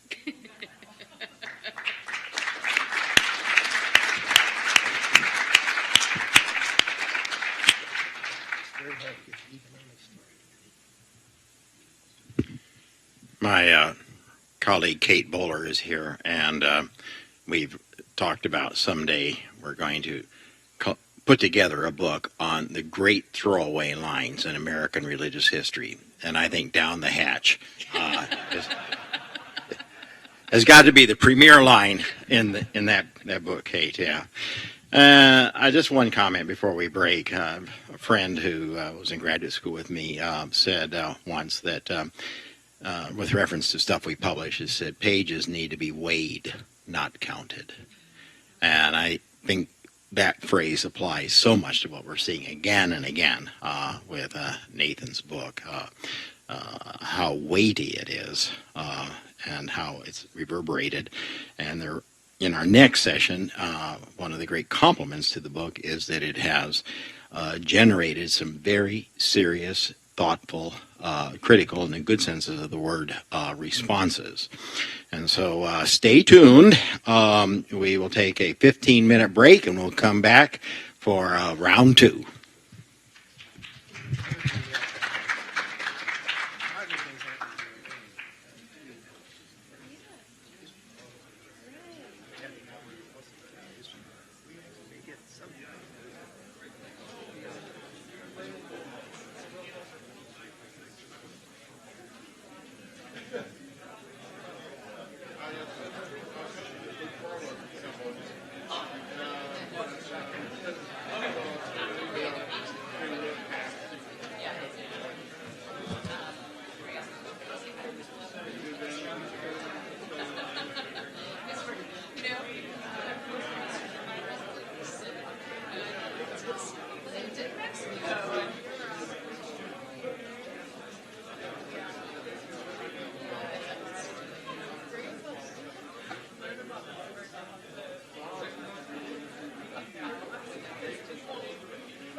Jay, so you have them, tell him, reaffirm.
Karen? Yes. So where are your In the green room. Okay, so you're all set then. Okay. I'm just setting things out for people and Oh, so we can cry? well, no, traveling this time of year, all the germs are. Oh, it's true. I'm paranoid, and I'm alone, you know. Okay.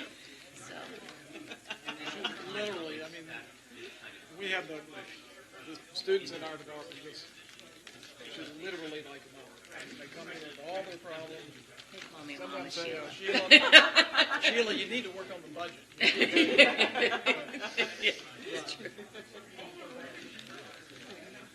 One remark was to speak more closely into the mic. I think he can turn it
a little bit? Or...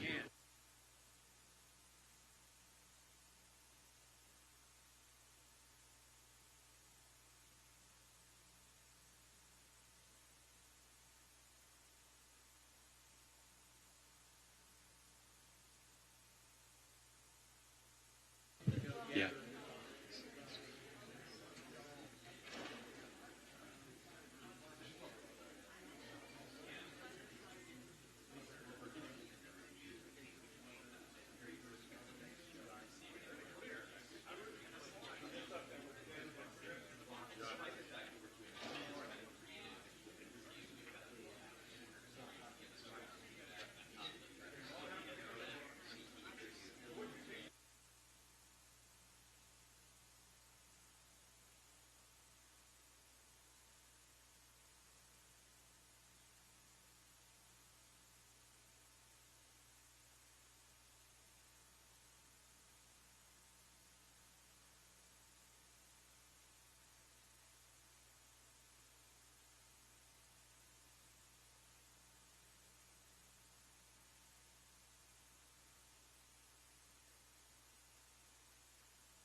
Ready for our second session.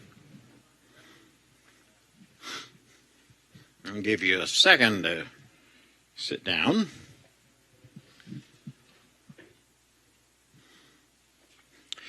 Our first presenter today is Sylvester Johnson. Sylvester is Associate Professor of African American Studies and Religious Studies at Northwestern University.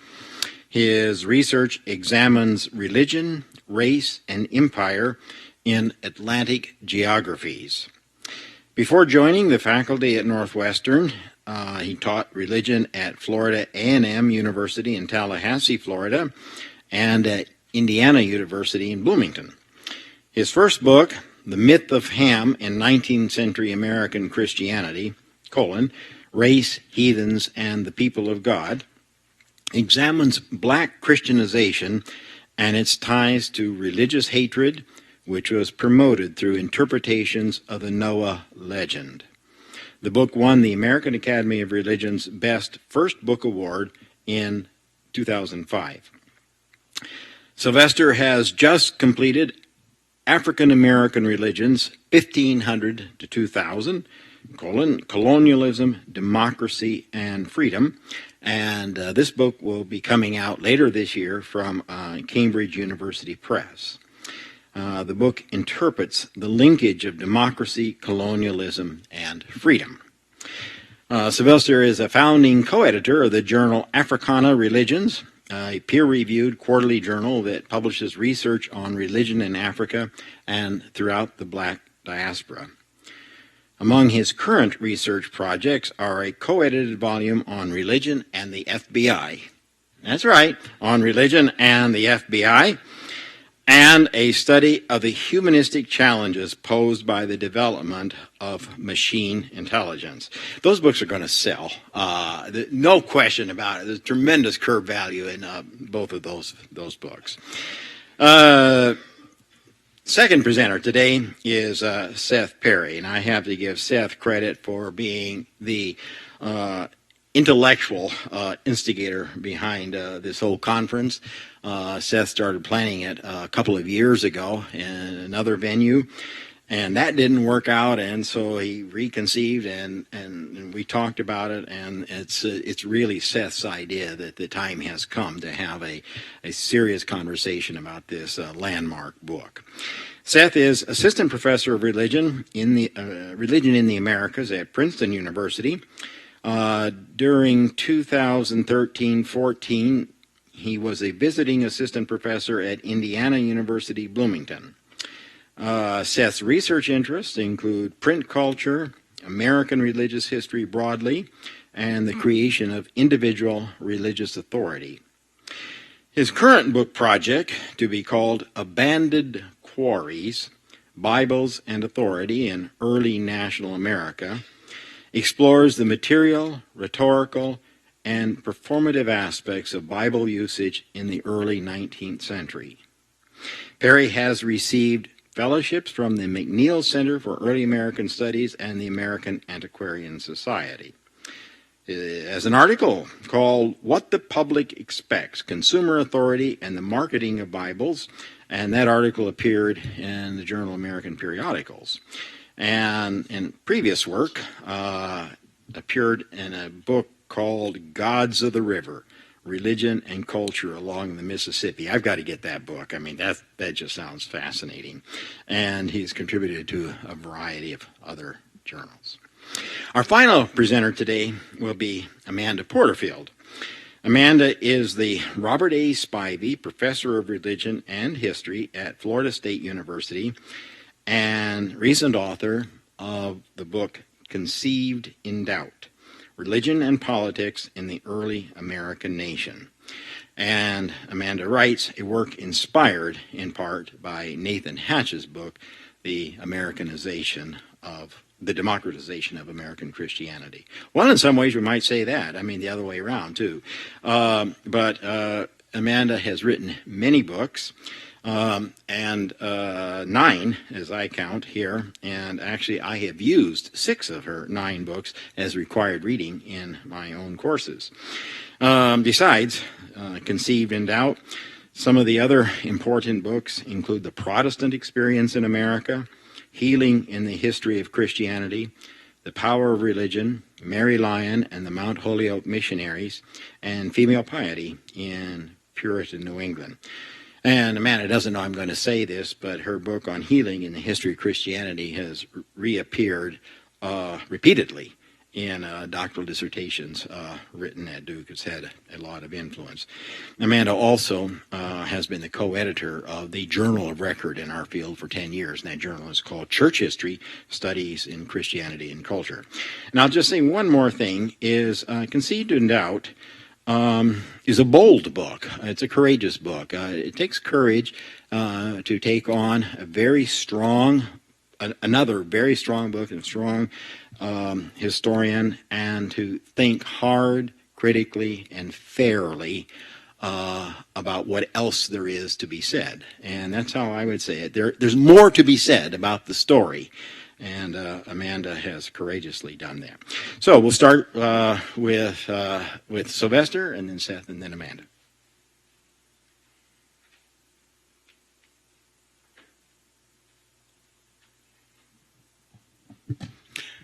It's a great pleasure to be invited here to participate in this colloquium, and I want to thank all of you who were such an instrumental part of creating a meticulously planned experience and such exuberant hospitality that we've encountered again and again.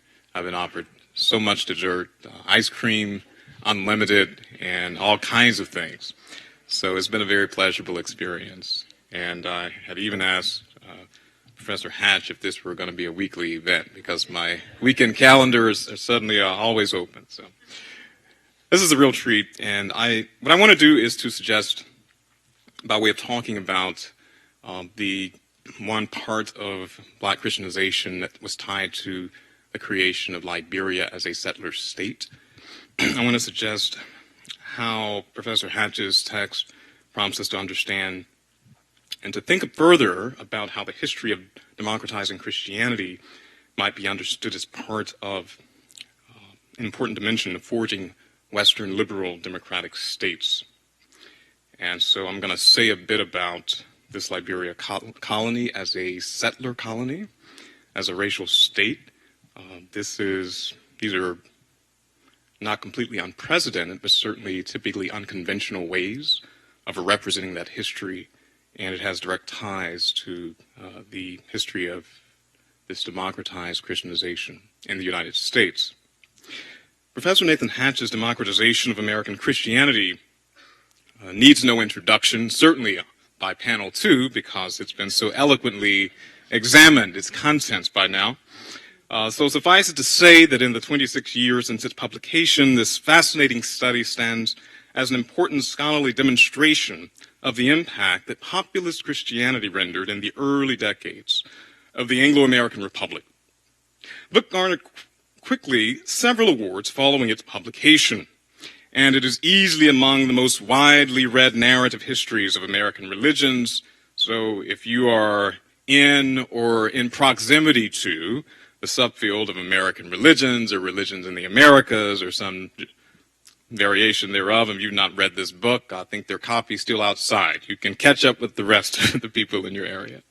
It bears mentioning as well that Hatch's meticulous attention to mass culture is especially significant because his study ably captures many of the important tactics and mechanisms of one major area of mass culture, which the Trinidadian scholar C.L.R. James wrote about quite presciently in the 1950s as the distinct means through which the United States would impact a global array of cultures, in contrast to the highbrow dimension of material and performative production. We have the mass phenomenon, and that is really, I think, creatively and meticulously mapped and emerges forthrightly in this study. Among the groups that Hatch examines are African-American evangelical Christians. His account echoes the robust enthusiasm and hopefulness of most scholars who have written about the Christianization of blacks in the United States. Although Christianization was limited to only a small minority of Africans in the United States before the Civil War, it was disproportionately widespread, for instance, among free Africans, and relatively uncommon, in contrast, among the majority of enslaved Africans. Hatch does well to demonstrate to his readers that the rate of Christianization increased sharply as a consequence of the evangelical methods of Baptists and Methodists. How are Africans persuaded to convert to Christianity? Hatch identifies 3 obvious reasons. First, early Baptists and Methodists won an audience with blacks because, as he describes, they welcomed African Americans as full participants in their communions and condemned the institution of slavery. Second, Methodists and Baptists promoted a version of Christianity that was fresh, capable of being readily understood, as he describes, and immediately experienced. And third, he writes, the emergence of black preachers and exhorters attracted black converts in unprecedented numbers. One should observe that white abolitionism, as a rule, is not identical to anti-racism, and it would be counterfactual to suggest that the anti-slavery activism of white Christians was necessarily opposition to white supremacism and the fundamental architecture of the United States as a racial settler state. This was not the case. With those caveats in mind, however, it's important to recognize that Hatch accurately identifies some of the key factors that produce black converts to Christianity in an unprecedented numbers during this time. One need only compare the success rates of evangelical missions to the rather dismal results of Presbyterians, whom he contrasts with this group, or Anglicans among potential African converts. Now, like most scholars who have examined some dimensions of black conversion to Christianity, however, Hatch does not mention what is arguably, I think, the single most decisive factor in producing black converts, and that was the success that Christian missionaries had in vilifying African religions. White Christians literally demonize, that is, accounted for these black religions in terms of the diabolical. And they conceived this under a category that functioned in great measure as a racial category under the rubric of heathenism. And in the religious and racial imaginary formed through colonialism, blacks were the quintessential heathens. If one looks at racial hierarchies that exist in this literature, for example, typically black racial populations fall at the bottom of a totem pole with Asians, with Native Americans, etc. By attacking the indigenous religions of Africa and inscribing them as diabolical systems of savagery, Methodists and Baptists aimed to persuade blacks that they stood in need of Christian conversion and that their salvation lay with entering into submission to the divine sovereign of Christianity. John Wesley himself exemplified this racial ideology of missionary Christianity after he baptized his first African converts in 1758. Writing in his journal, the founder of Methodism endearingly expressed, quote, "One of these blacks was deeply convinced of sin, the other is rejoicing in God her Savior, and is the first African Christian I have known. But shall not God in his own time have these heathen also for his inheritance?" The very concept of converting Africans was rooted in a racial formulation of conquering evil by delivering heathen subjects into the dominion of the Christian deity. Evangelicalism spread among a small minority of Africans in the United States, as I've indicated before the Civil War. In the decades following slavery's formal abolition, it rapidly became a majoritarian phenomenon among blacks. The central mechanism of this expansion, moreover, was the missionary strategy of cultivating extreme forms of religious hatred that inspired blacks, black Christian converts and their white missionary allies to in turn commit to exterminating every vestige of indigenous African religion in Africa and derived forms of it in the United States. This fact is not unknown to scholars of religion. It is, however, severely under-examined, not least because studying religious hatred as an American Christian phenomenon is not conducive to rendering what typically are the more laudatory accounts of evangelicalism and its spread in Christianity more broadly. Hatch culminates his skilled narrative of populist Christianity by attending to some of the major challenges that the political order of democracy posed for conventional views of monarchy in the years leading up to the Anglo-American Revolutionary War of the 1770s. Most succinctly, he tells us, popular sovereignty and its republican form of conceiving political community spelled the doom of the monarchical state's legitimacy. In relatively rapid fashion, what had for millennia been the rather conspicuous divine right of monarchs to govern was transformed as especially troubling about the history of targeting blacks for conversion to Christianity in this period. The Christianization of blacks in the United States is directly linked to a very important effort to deploy the political order of democracy, and that history lies with the creation of Liberia. Not solely with Liberia, but it's the one I'll briefly speak of. As with the United States, Liberia was created as a Christian settler colony. Unlike the United States, it was a black state. More elaborately, it was created as a black settler colony, and it became a black Christian racial state that elevated so-called Americo-Liberians, so blacks from the United States, to the status of the political community proper. They were the body politic, while positioning the indigenous populations of the region as heathen organic enemies of that state. Liberia, of course, was one of several black settler colonies. Among others were Sierra Leone, Ile Vache, and Haiti, and one section of Nova Scotia, to which several thousand manumitted and free Africans in the Loyalist militia relocated following Britain's defeat in the Anglo-American Revolution. The black entrepreneur Paul Cuffey, of African and American Indian ancestry, resettled scores of free blacks in Sierra Leone with the aim of creating a string of black settler polities that were rooted in global commercialism. His success directly inspired the American colonization, which eventually produced this Liberia colony. Black settler colonies were initially viewed as a strictly secular concern among white political elites who entertained a host of reasons to convey free Africans from, say, the United States or from England to some other place. But this fact should be nuanced by two important considerations. First, Atlantic Africans themselves envisioned the prospect of occupying self-governing polities, in other words, black settler colonies, long before white political elites began to organize in support of such. Second, despite its secular origins, the actual execution of black settler colonialism actually proceeded almost entirely through the religious agencies of black Christian settlers, chiefly within the missionary enterprise.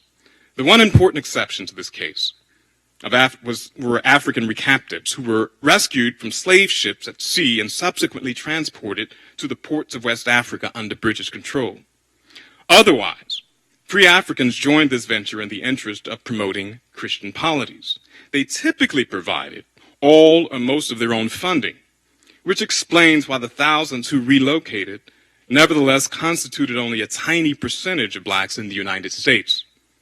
They conceived of their settlements as civilizing projects that were devoted to what they called African redemption in fully religious and secular terms. And as a matter of record, Liberia's black settler minority was enjoying strident measures of political dominance in the 1830s and 40s and 50s and 60s.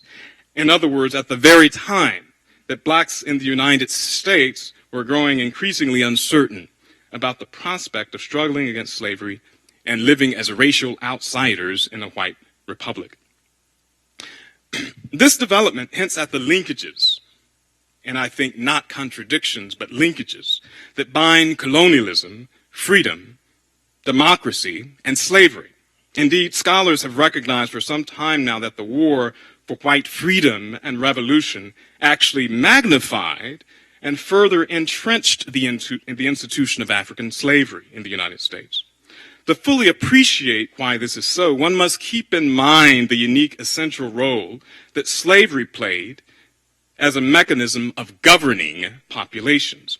The institution of slavery, in other words, is not fundamentally a labor system, although scholars have spent many decades since the mid-20th century emphasizing the economic as opposed to racial origins of the Atlantic system of slavery. What I'm trying to indicate is what makes slavery slavery. It's not labor that makes slavery slavery. This tendency of correcting the emphasis on the idea of racial origins, pointing attention toward its economic origins, has served to correct the inaccurate perception that African slavery was somehow an ineluctable result of some naturalized ahistorical anti-blackness in Europe. But this scholarly trend has failed to distinguish the central role of labor within Atlantic slavery from the sociological factions that actually make slavery slavery. Unpaid labor, in other words, does not constitute the condition of enslavement. In a comparative attention to slavery, we quickly revealed, for instance, that some slave systems entailed little or no labor on the part of slaves, little or no labor. Slavery, rather, is constituted through a relation of power. It is a system of social relations whereby an individual becomes a totally dominated, totally obligated subject.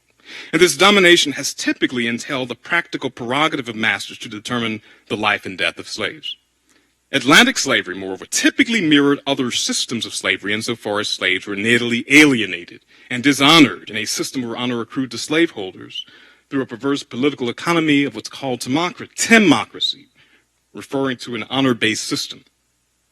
Black settler colonialism in Liberia, however, did not simply perform the work of the white settler colony in blackface. Rather, it also intensified the vocabularies of freedom, far beyond the symbolism of white religious objectivity. It was one thing for whites to leave their sovereign lands in Europe or in the eastern region of North America to encroach on the polities of indigenous Americans. It was quite another for manumitted or free blacks who were metonymically linked to slavery to leave a white racial state, a white republic, that is the United States of America, and sail for the land of their ancestors to redeem those they understood to be heathens, who were in one sense their racial kin, while establishing an outpost of Western liberal democracy. White settlers might have spoken of tyranny and the need to escape as existential misery, but they were not literally enslaved in Europe. For black Christian settlers, however, passage to Liberia was a passage to the domain of freedom, from either the literal bonds of slavery or the condition of statelessness that haunted free blacks in the United States. And this fact amplified the existential weight of Christianization, making it into a colonial exercise of freedom. The black Christian colonial settler, in other words, could ascend to establishing a free polity and join a body politic that established a colonial relation of power over native Africans. This enterprise also justified efforts to exterminate African indigenous religions, to kill native Africans, and to conquer them, to seize their land, and ultimately to reduce them to a condition of slavery and statelessness. The result was a black Christian racial state that was rooted in colonial governance of racial others, resembling the way Christian rulers in Europe or Muslim rulers throughout the Mediterranean lands had employed racial governance over religious others. Liberia, as a nation that was literally named freedom, became the preeminent outpost of self-determined black Christian civilization in West Africa.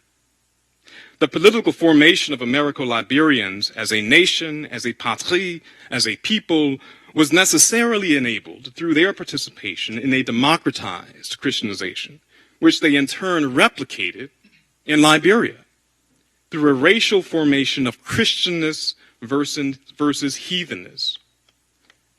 This is why the native Africans they Christianized, and they were Christianizing indigenous people. This was a missionary project. But this is why the native Africans that they Christianized yet remained alien to the body politic of Liberia. Okay?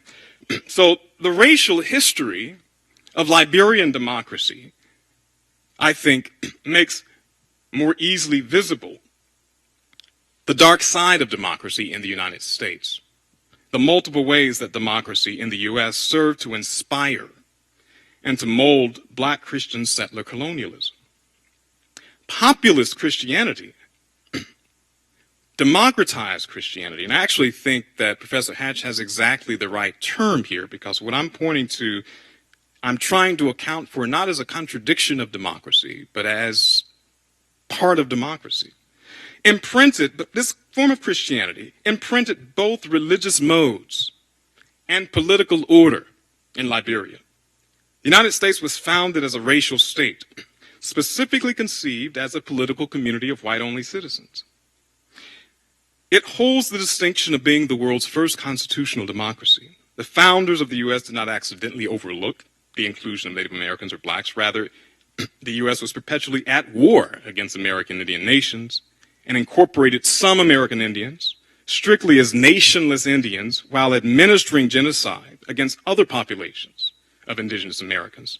To this day, the United States continues to administer colonial rule over the many indigenous nations located within the geopolitical borders of the U.S. This is one of the inaccuracies of most maps of the United States. If you put them up, you won't see any indigenous nations. It looks like it's all just the United States of America. There are colonies within these borders.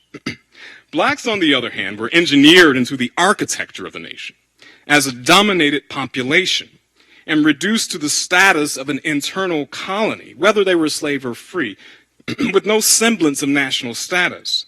And during the era of formal slavery, their existence as free persons outside of slavery was encoded as a political threat whose solutions included enslavement and possible resettlement. So even these free blacks were nationless. By the 1870s, roughly one decade after the Civil War, the U.S. Congress worked in tandem with the federal judiciary to dismantle the tepid civil rights movement that emerged under Reconstruction, and to formalize racial apartheid as a synthesis of legal and extra-legal means to violently dominate blacks. By that time, however, millions of European immigrants from places like Ireland or Germany were deemed a racial threat to the integrity of the United States. Mexicans who had been forced into the United States in the 1840s through a war of annexation were targeted for racial persecution. And Asian Americans, particularly Chinese immigrants, were forbidden the right to become citizens and even eventually banned from entering the United States. To further defend the racial purity of the white body politic, a eugenics movement was born in the U.S., one so effective and strident that it inspired other governments, like that of Germany, for instance, and led to the criminalization, the incarceration, and clinical containment of hundreds of thousands of European immigrants, of blacks, of Asian Americans, and American Indians deemed racially inferior and racially a threat. As one consequence, for instance, between 1907 and 1963, more than 64,000 people were legally and forcibly sterilized in the United States. By the end of World War II, however, a pan-European identity of racial whiteness had been reestablished or reforged, and the previous fight to defend against a racial threat of inferior races, so-called, from Europe, was recast as a quibble over, so then the term emerges, over ethnic differences among one common white race of European, or ethnicity is actually the term that's coined in this time, by 1941. The internment of Japanese Americans in the 1940s, the militarized policing and mass incarceration of blacks since the 1960s, and the racialization of Islam in the 21st century are just a few of the recent manifestations of democracy in the United States. So what I've attempted to do is to quickly foreground some of the overriding consequences and effects of democracy as shaped by colonial tactics of governing and of racial formation. Few concepts appear as pristine and inviolable as democracy. It is rooted in the rejection of monarchy, which stands for tyranny in the contrast to the popular sovereignty that defines a political order of democracy. And foundational to democracy is the creed that the human subject is pristinely free in nature and is constituted inherently as bearing fundamental rights, particularly that of self-government. Studies of democracy can be usefully divided into two broad camps. On the one hand are those studies that regard democratic nation states in an exceptionalist mode that is able to escape trenchant problems of murderous conflict and violent confrontation. These view democracies as inherently pluralist and tolerant. In juxtaposition are several studies, on the other hand, fewer in number, but critical nonetheless, that not only deny an exceptional status to democracies, but also identify a peculiar relationship between democracies and forms of violence, particularly murderous cleansing. Among those that claim democracies are by nature peaceful and endemically harmonious are studies by John Rawls, Robert Dahl, Putnam, and Rummel. Putnam, for example, celebrates institutions of civil liberty and identifies these institutions, that is democracy, peace, and tolerance, as social forms that inhibit impulses toward extreme conflict that might devolve into violent acts of ethnic cleansing or torture and other forms of violent political repression. Doyle likewise views democracies in this essentially favorable manner, positing that democracies are typically peaceful and rarely fight each other. Rummel promotes the same analysis by a slightly different tack when he links genocide to authoritarian regimes, which stand in contrast to democracies. Now, reaching a vastly different conclusion are scholars like Orlando Patterson and Michael Mann and Hogvitz and Barkavi and Laffey and Kushar.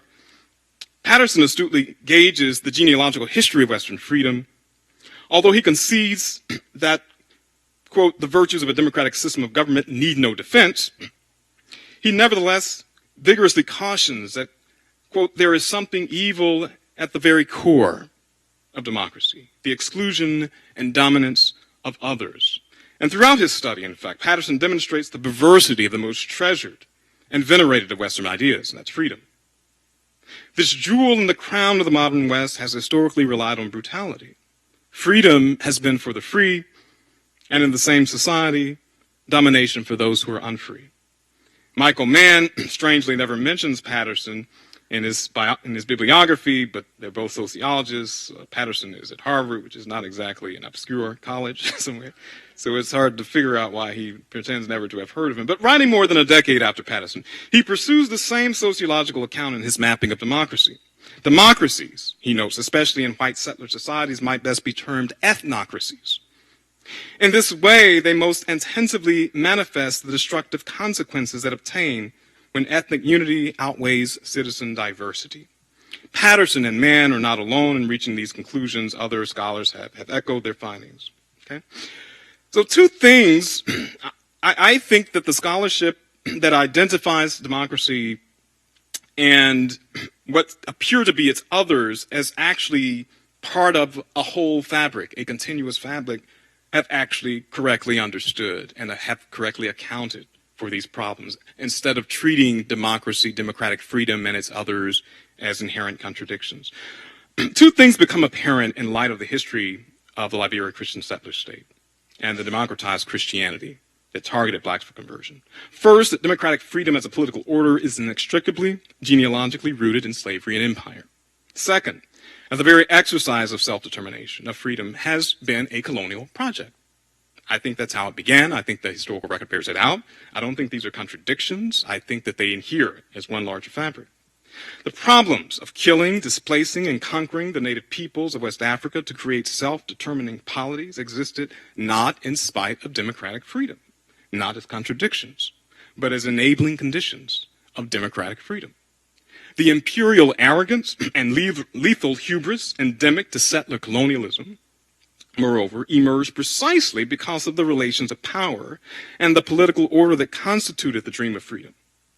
This is what settlers pursued in the Atlantic world again and again. It is what they sought to make real as they conceived democracy and the political orders of freedom as the inalienable conditions of inviolable, pristine humanity. They governed racial others as alien to the political community through which the state was conceived. Professor Hatch has written a marvelous book. I think that his attention to examining democratization alongside democracy proper should encourage us to probe more deeply into how these two are related. And I think that as we continue to pay attention to the studies, particularly of democracy, and to the larger history of settler colonialism, and to the reality of democratic states as racial states, as we continue to pay attention to these, that we will find perhaps what is a more disturbing understanding, a more disturbing reality of the connections between these two, but I think one that is enlightening and is absolutely essential to tackling the problems that adhere to these political formations. Thank you.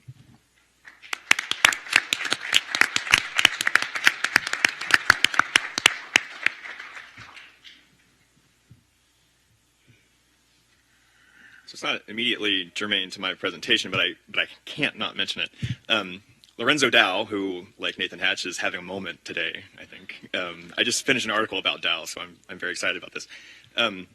Midway through his career, Lorenzo Dow bought a lot of Western land, and he planned a settlement. And it's not really clear what he planned, how he planned to get people there or whatever.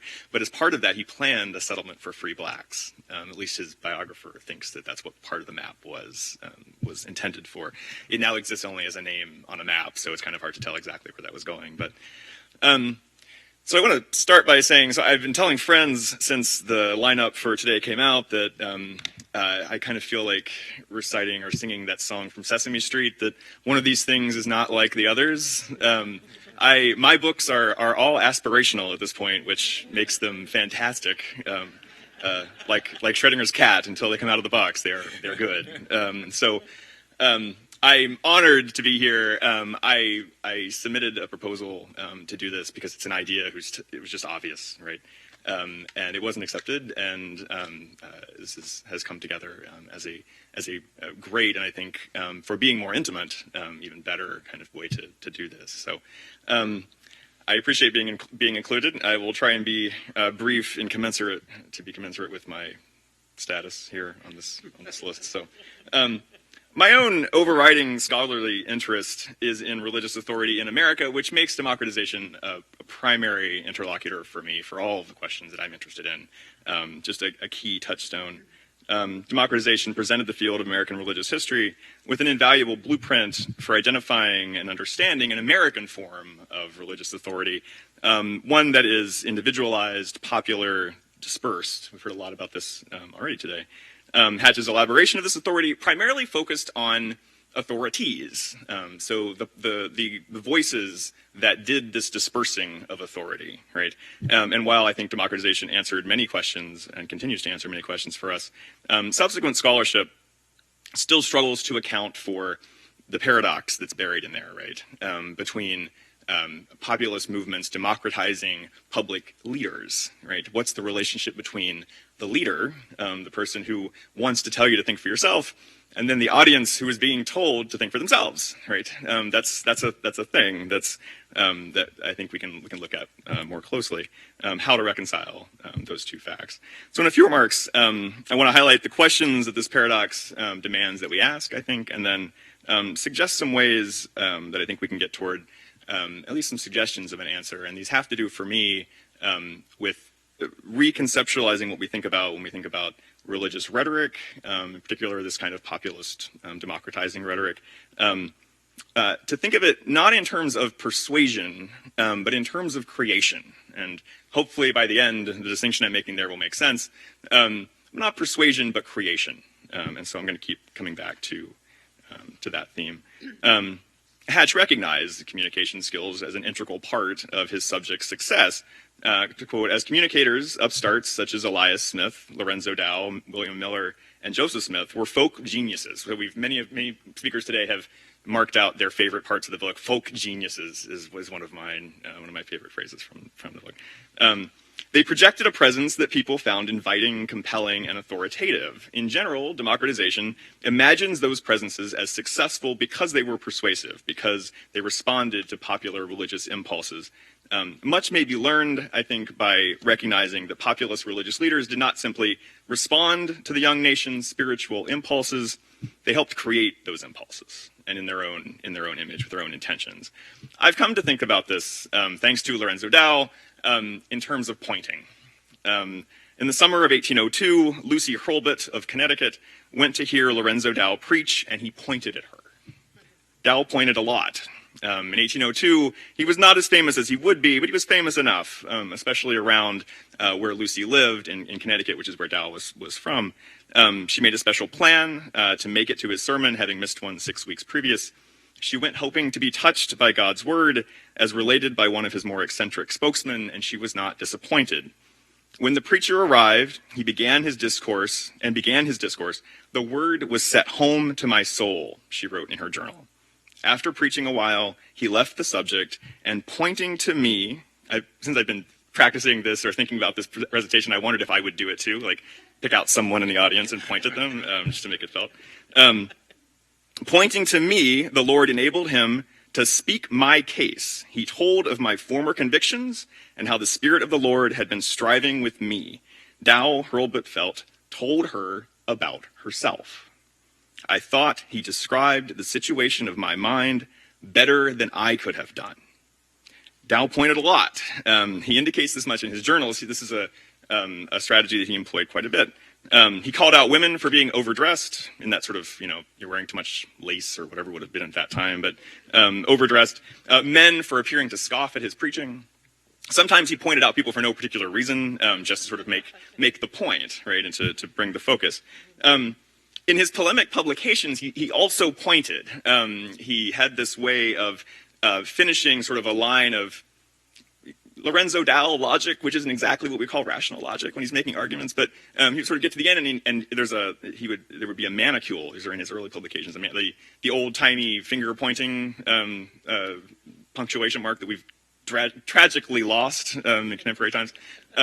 He would get to the end of a line of logic, and then at the end he would say, "And you cannot deny it," with the pointing fingers. You cannot deny it.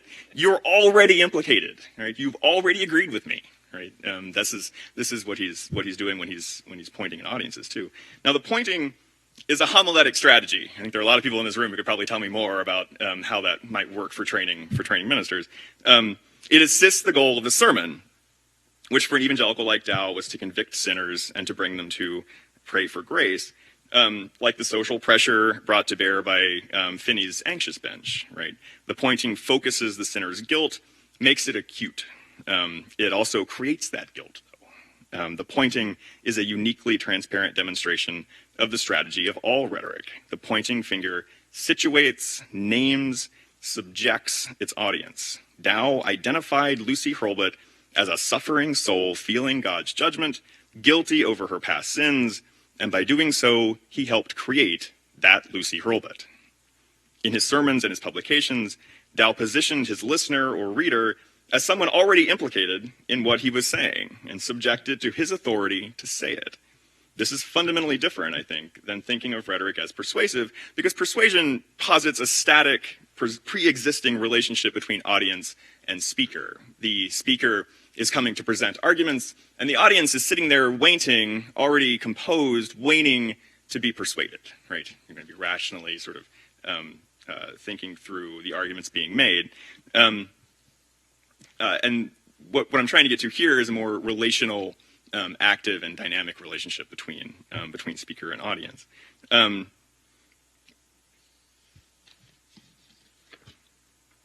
just talked today about making sure my pages were in order. I had one flipped over.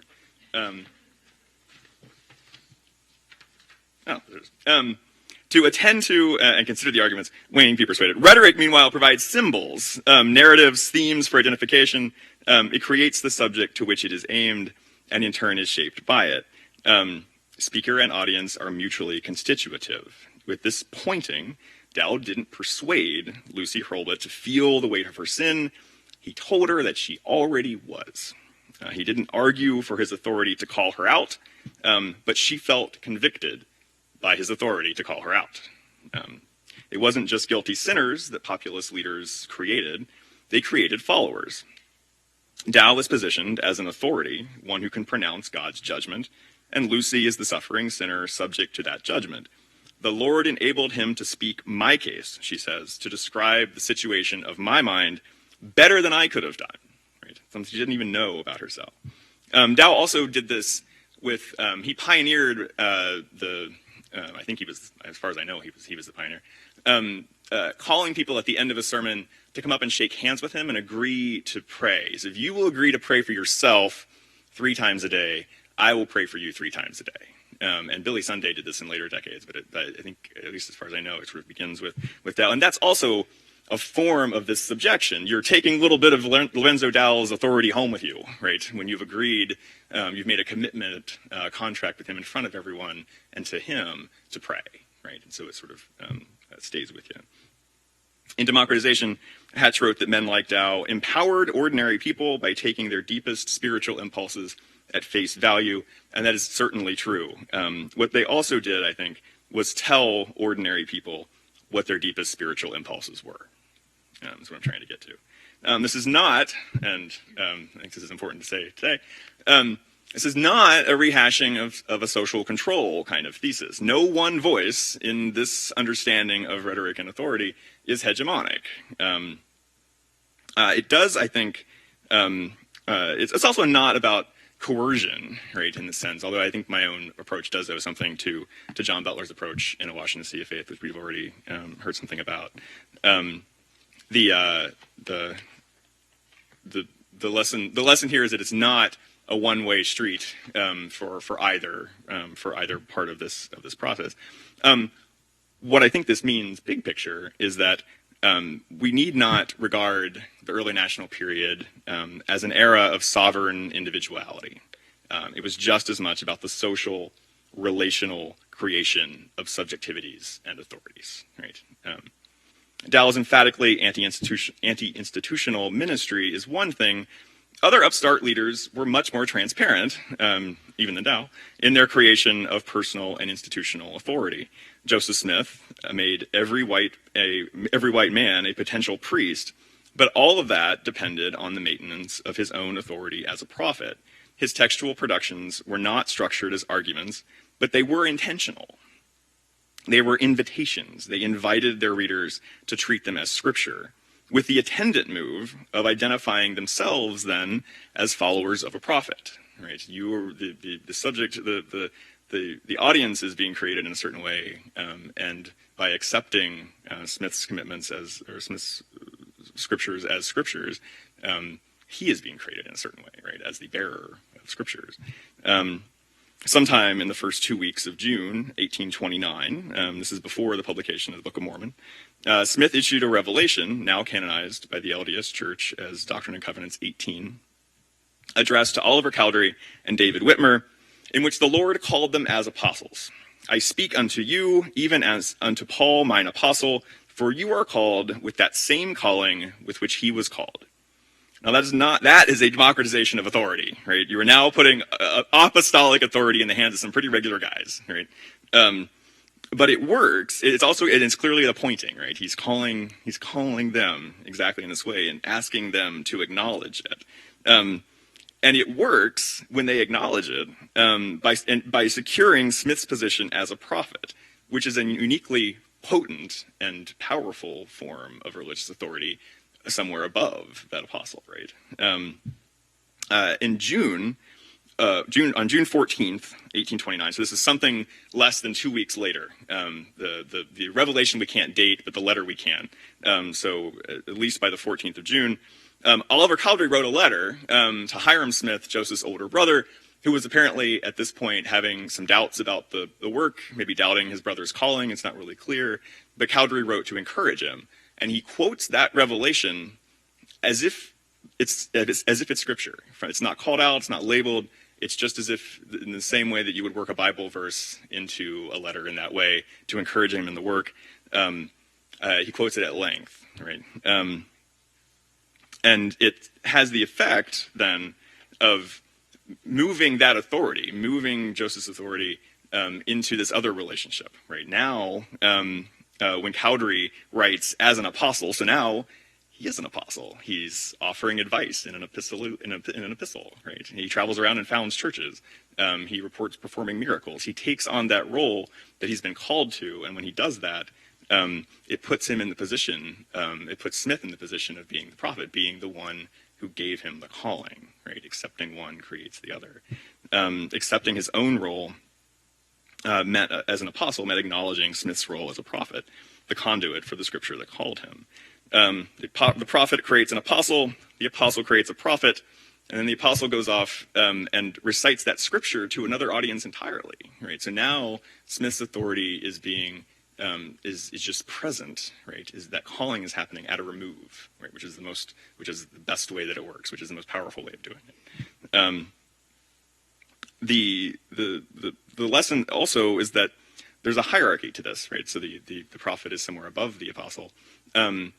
And no matter how many of those callings happened, how many people were called as apostles, all of that depended on that prophetic authority. There would be many apostles. Cowdery would eventually leave the church and be excommunicated, along with many other men who were part of Smith's inner circle early on. But the prophet endured. That authority for the calling, that pointing, right? That's the part that has to be maintained, and the other part can continue to sort of evolve and change. So I think the study of democratization has another side. It's also the study of new forms of authority, or maybe even sometimes authoritarianism.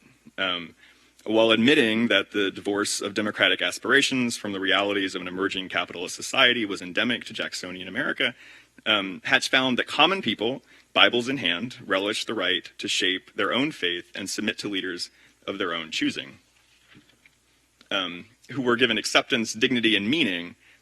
Those who were given acceptance, dignity, and meaning by the Methodists, Mormons, and Millerites found precious few occasions to complain about religious authoritarianism.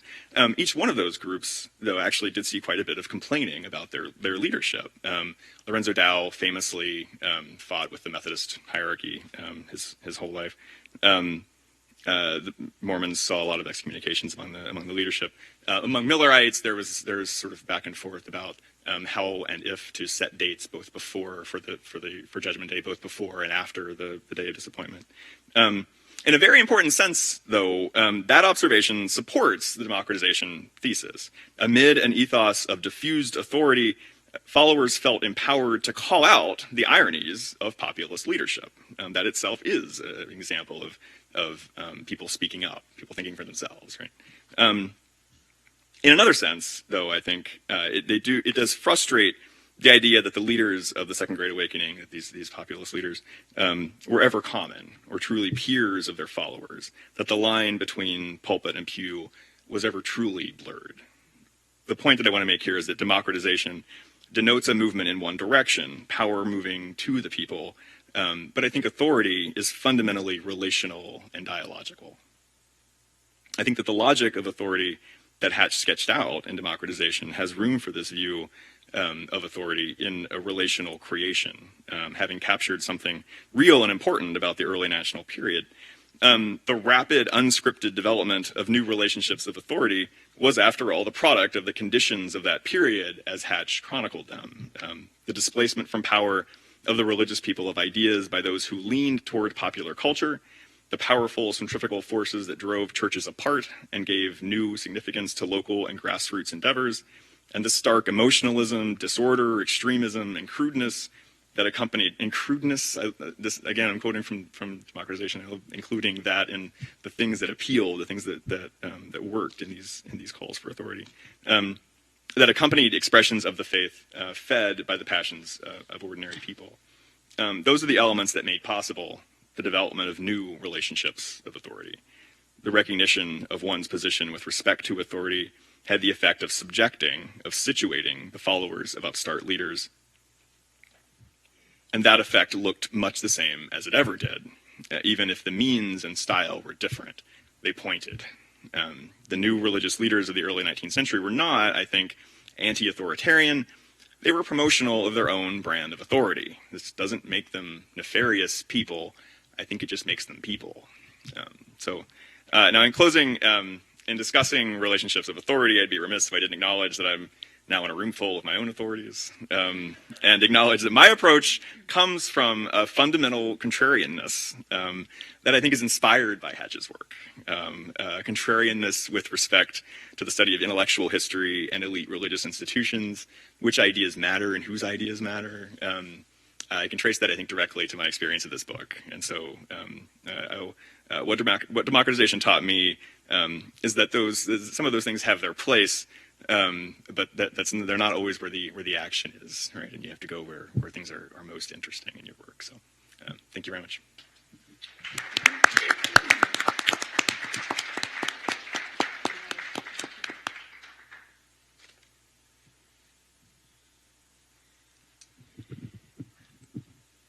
Nathan Hatch's Democratization of American Christianity is a pivotal work in American religious history.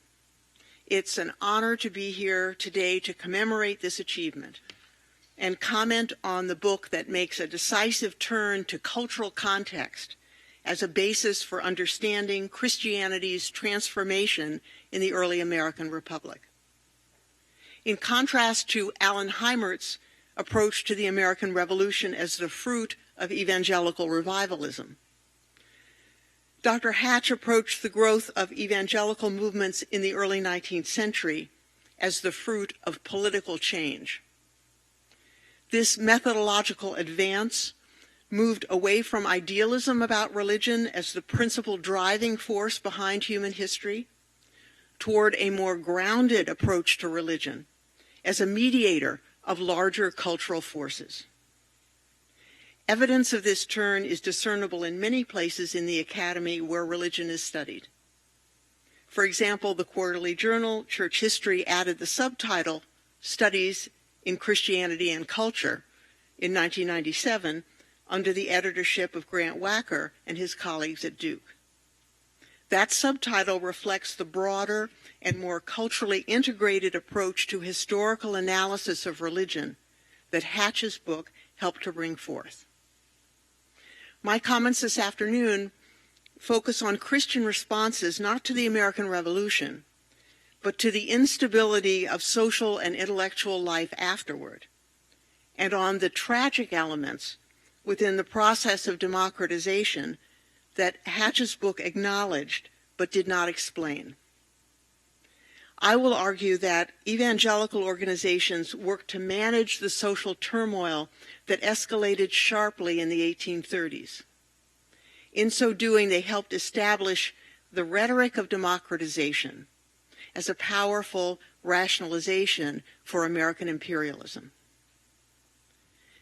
The U.S. Constitution established a legal framework for economic growth in the first decades of the 19th century that did as much to encourage social turmoil as to govern it.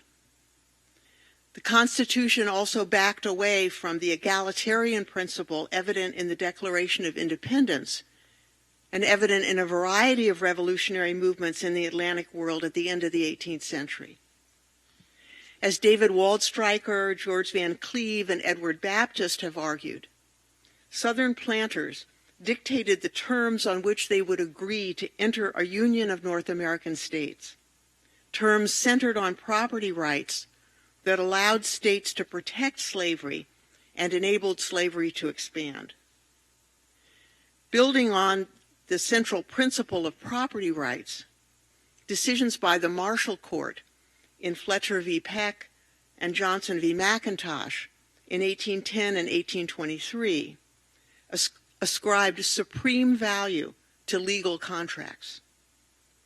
These decisions expedited Indian removal and sale of cheap land for slave plantations in the new states of Alabama and Mississippi carved out of Georgia. The contract upheld in Fletcher built on a previous contract rescinded by the Georgia legislature in 1796 after discovery that most of the members of the 1795 legislature had accepted bribes to approve it.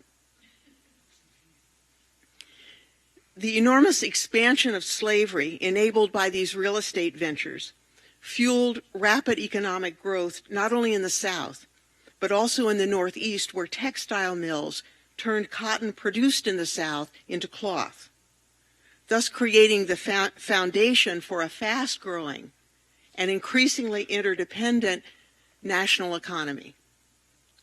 Abetted by accelerating dependence on financial credit, increases in cotton production depressed prices, prompting owners to acquire more slaves and to drive their slaves, literally slave hands, to produce more cotton and bale more cotton to meet creditors' demands. Accelerated cotton production depressed prices further, exerting downward pressure on wages and working conditions for mill workers. Steamboats transporting cotton up the Mississippi and over new railroads contribute to the pace of economic productivity. The tendency of these engines to explode created havoc, as did the credit panics that boomeranged between London and New York and New Orleans and London, bringing many borrowers to their knees in 1837.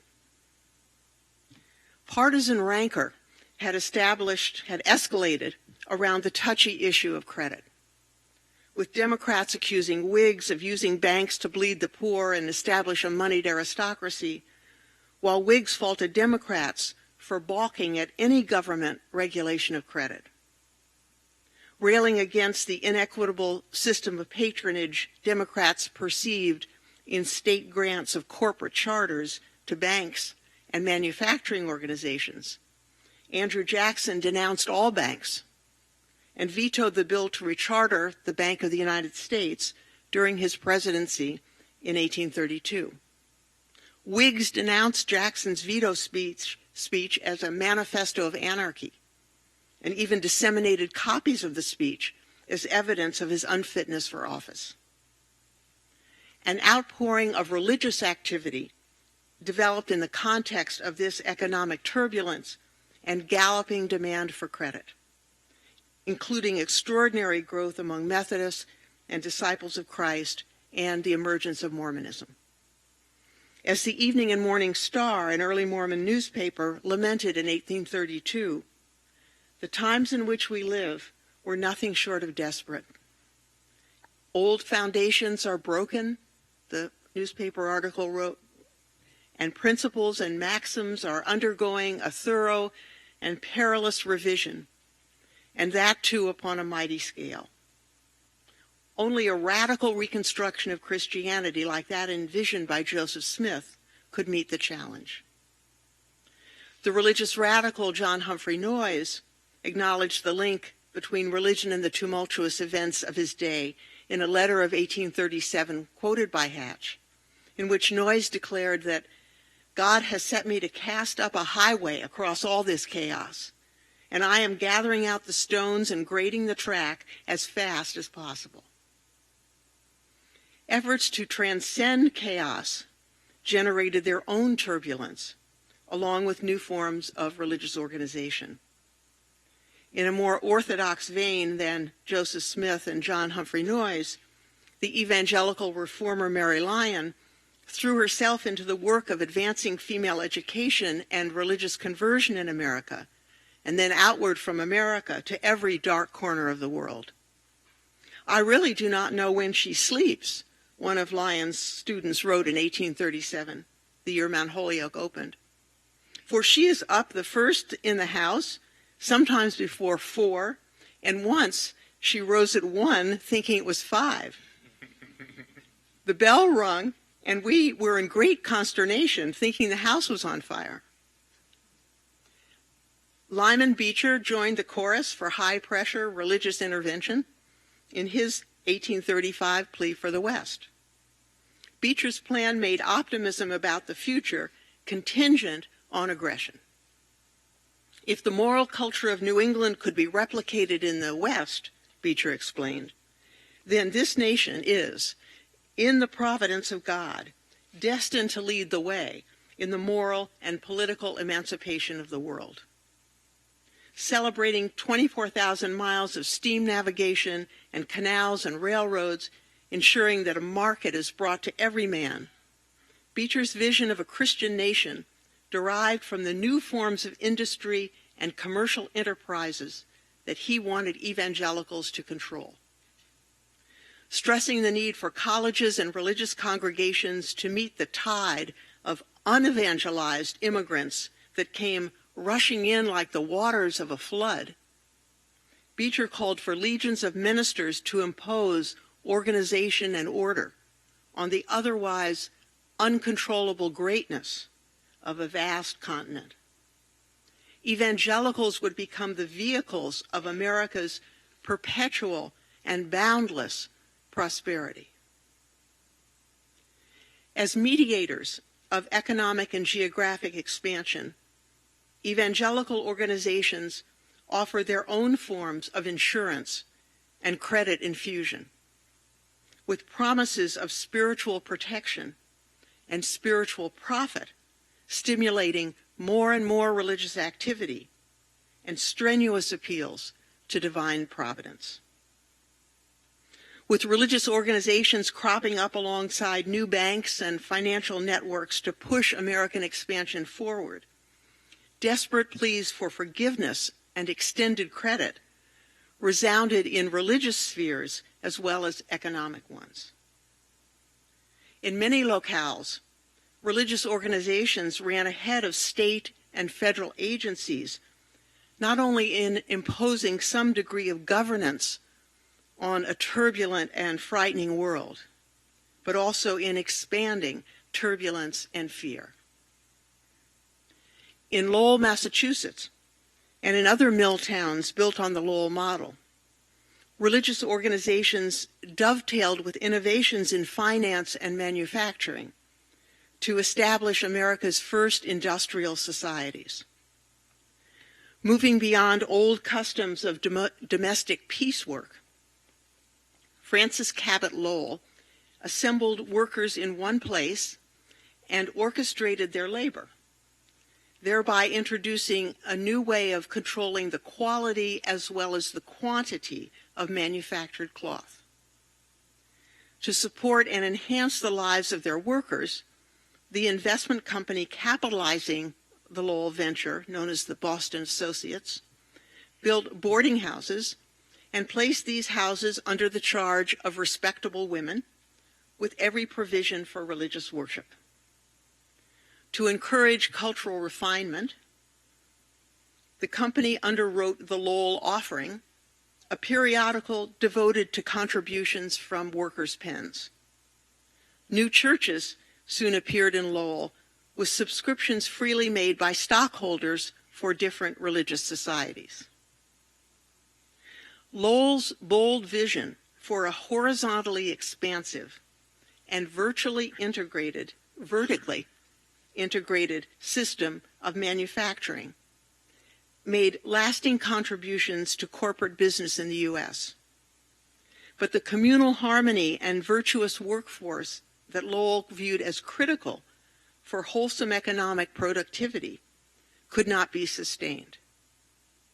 When prices for textile goods fell in 1829, and then again in the financial panic of 1837, the relatively high wages paid to American mill workers could not be maintained. Working conditions and relations between workers and managers declined. Though the communal ethos at Lowell made it possible for workers to stage protests against lower wages in the 1830s, the Lowell offering ceased publication after it became a vehicle for the Female Labor Reform Association and its call for a 10-hour workday. The arrival of new immigrants seeking work in the 1840s and 1850s brought men from Ireland and French Canada into the mills, suppressing wages further as boarding houses for mill workers became more like military barracks. The price for textile goods continued to decline. Merrimack prints that commanded 23 cents a yard in 1825 sold for only 9 cents a yard in 1855. Low prices, low wages, and demand for increasing productivity had become routine. At the same time, a new elite of corporate investors, all firmly committed to Christian benevolence, became rich through two kinds of financing. One of insider lending that pooled capital and allowed financial leniency for massive indebtedness among large investors who knew and trusted each other. And another kind of financing that strictly penalized small borrowers across New England who failed to meet their credit obligations to larger investors like the Boston Associates. Adding to the tensions within this expanding American world, so prescient with respect to our own, people with very different interests at stake in law, banking, manufacturing, and in religion, all believed they had common sense on their side. Common sense rationalism was a more trusted and more common currency in the early decades of the 19th century than any banknote. It provided intellectual justification and emotional support for democratizing trends in politics and for the democratizing trends that Hatch identified in religion. But these democratizing trends were not straightforward processes, and common sense rationalism helps explain why. On one hand, appeals to common sense aim to expose the pretension of elites and their ill-gotten power. Hatch's book highlights this egalitarian dimension of common sense Christianity in marvelous detail. On the other hand, appeals to common sense upheld social hierarchies that defenders wanted taken for granted as a matter of common sense, and common sense's alignment with biblical revelation, like male authority and white supremacy. This authoritarian dimension of common sense came to expression on the populist side of democratization. The slippage between egalitarian and authoritarian impulses helps explain the double-sidedness and the tragic implications of evangelical appeals to democracy. For example, preachers might establish authoritarian regimes of white male dominion while denouncing Unitarians and free thinkers as elitists, even if those elitists were more hostile to slavery and more supportive of female advancement than evangelical preachers. The skeptical element in common sense evangelicalism focused on infidels and on pretentious elites and their banks, and did not extend to questioning the coherence of biblical revelation or its transparent application to American expansion. The kind of searching inquiry that might have drawn more sustained attention to the Bible's role in mediating national expansion on one hand and protecting slavery on the other was off limits to many evangelicals engaged in one or both of these projects. Repressive, cynical, and frightened appeals to common sense operated as a defense against the kind of critical reasoning that might disturb assumptions about the unifying coherence of nature and divine providence. If people caught in the turmoil of their time sensed the weakness of these assumptions, evangelical intimidation defended against this weakness, as evangelical bravado kept populist authoritarianism afloat. By holding religious skepticism at bay, appeals to the rationality of nature, history, and revelation enabled populist authoritarians to control the egalitarian discourse that had surfaced in many parts of the Atlantic world at the end of the 18th century. Fear goes a long way in explaining this recourse to religious authority. The violence and chaos of American society in the early 19th century helps explain why people were afraid and in too much of a panic to think more clearly. Calling attention to the turmoil enables better understanding and even empathy for evangelicals who felt caught in forces they could not control and who worked to impose order on a violent process of national expansion. Fear, however misplaced, may have led people to press on in elaborate loops of circular reasoning, keeping the organizational wheels of American expansion moving forward with increasing speed. Thanks.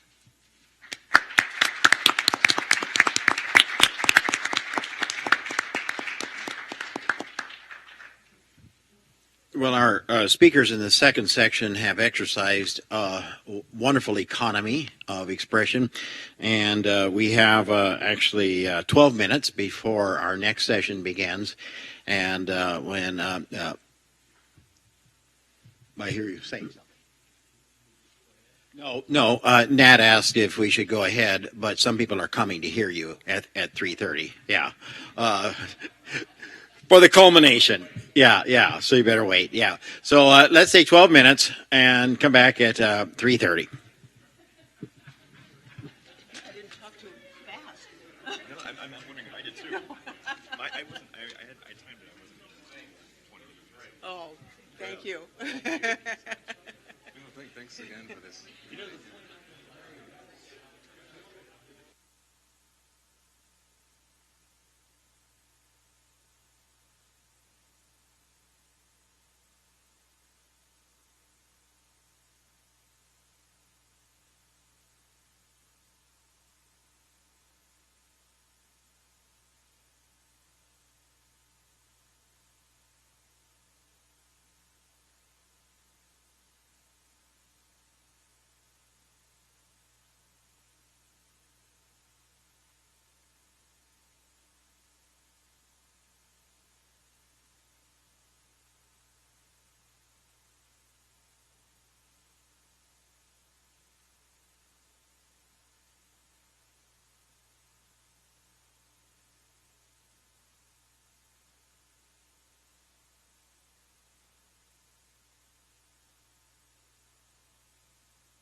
it over there.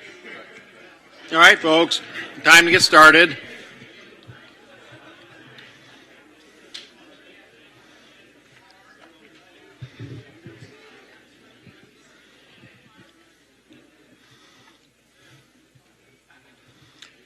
If there are folks out in the hallway, tell them we're starting up from the highways and byways.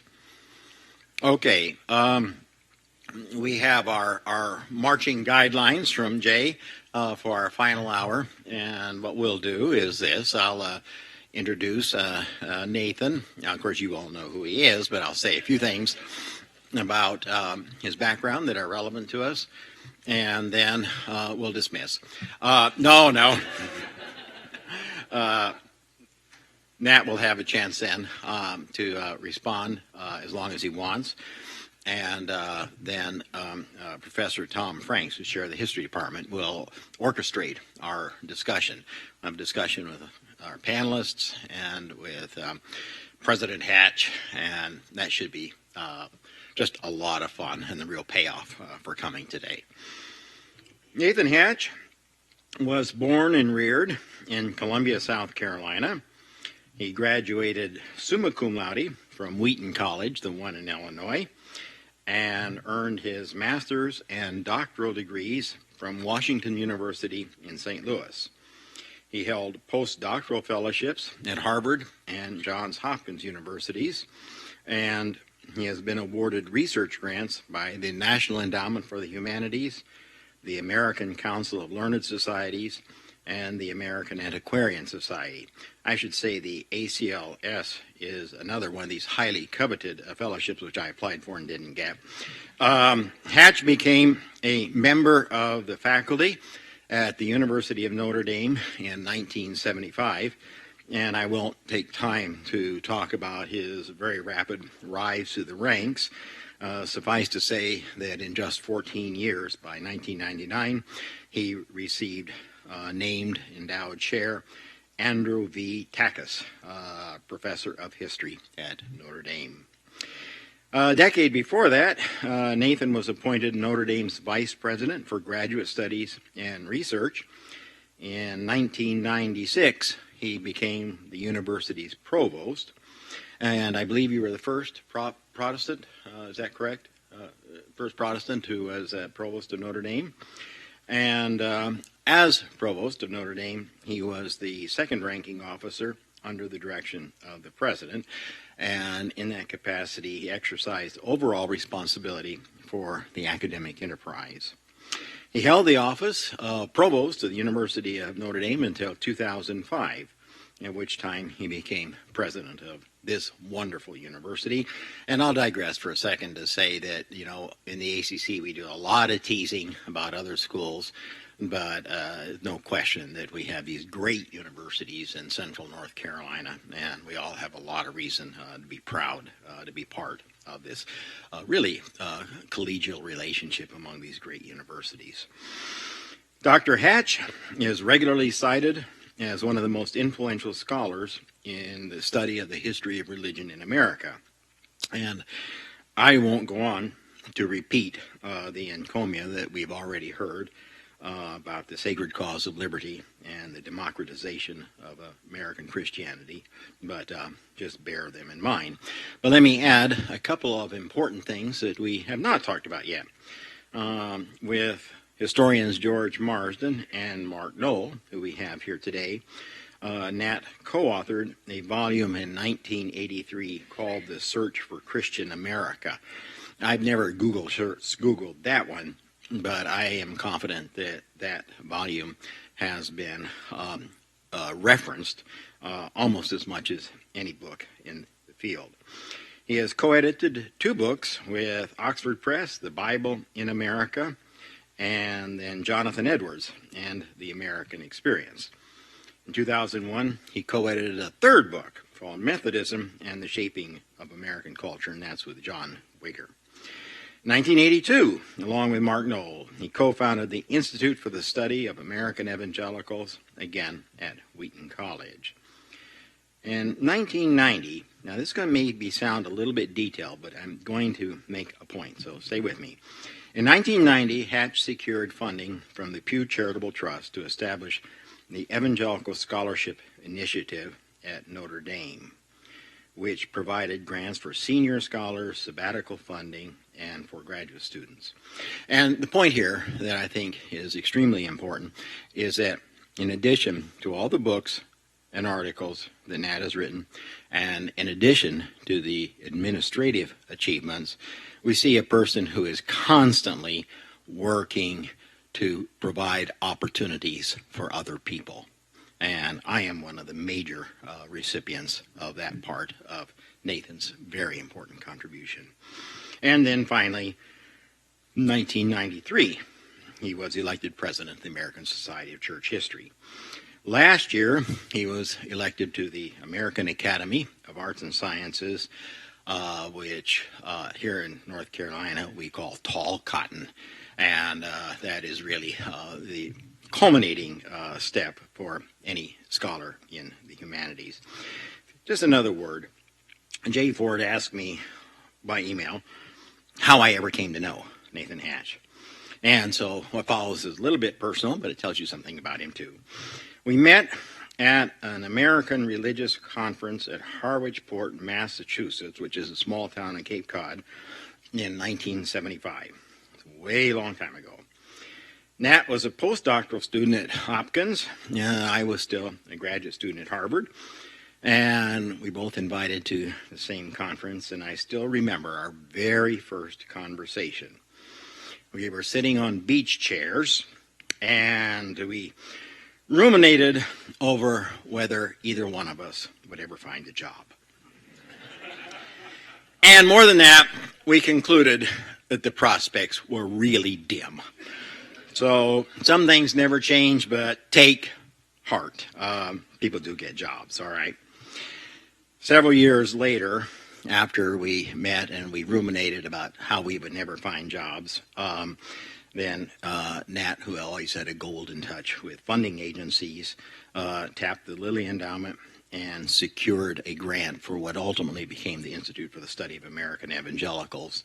And a group of us, including Mark Knoll and George Marsden and Skip Stout and Joel Carpenter and Jim Bratt and Randy Balmer and Edith Blumhofer and Kathy Breckis came to some of the meetings.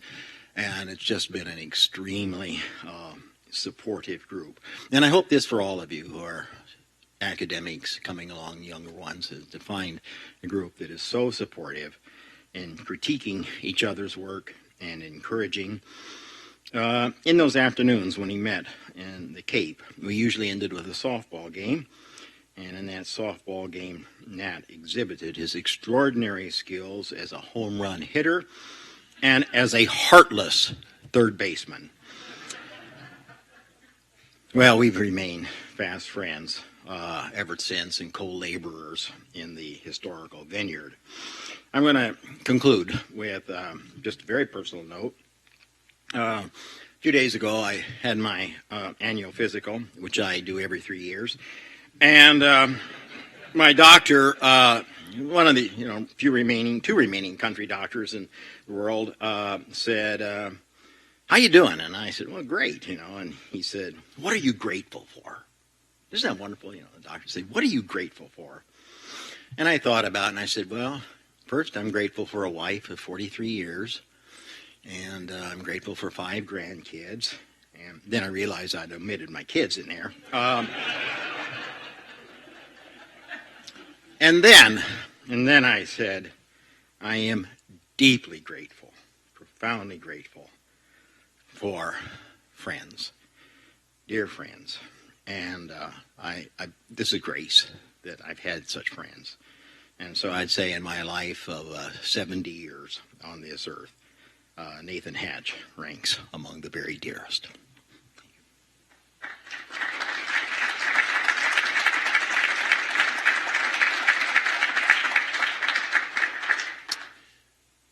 Thank you, friend.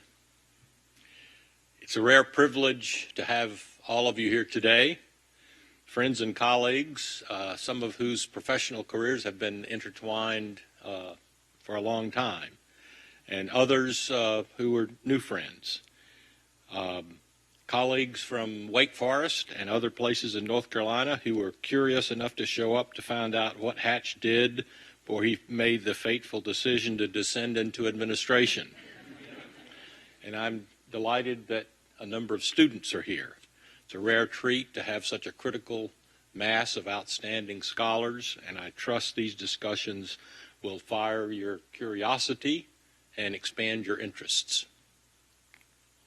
I want to begin my reflections with the curious tale of Rip Van Winkle, the short story that Washington Irving wrote in 1818.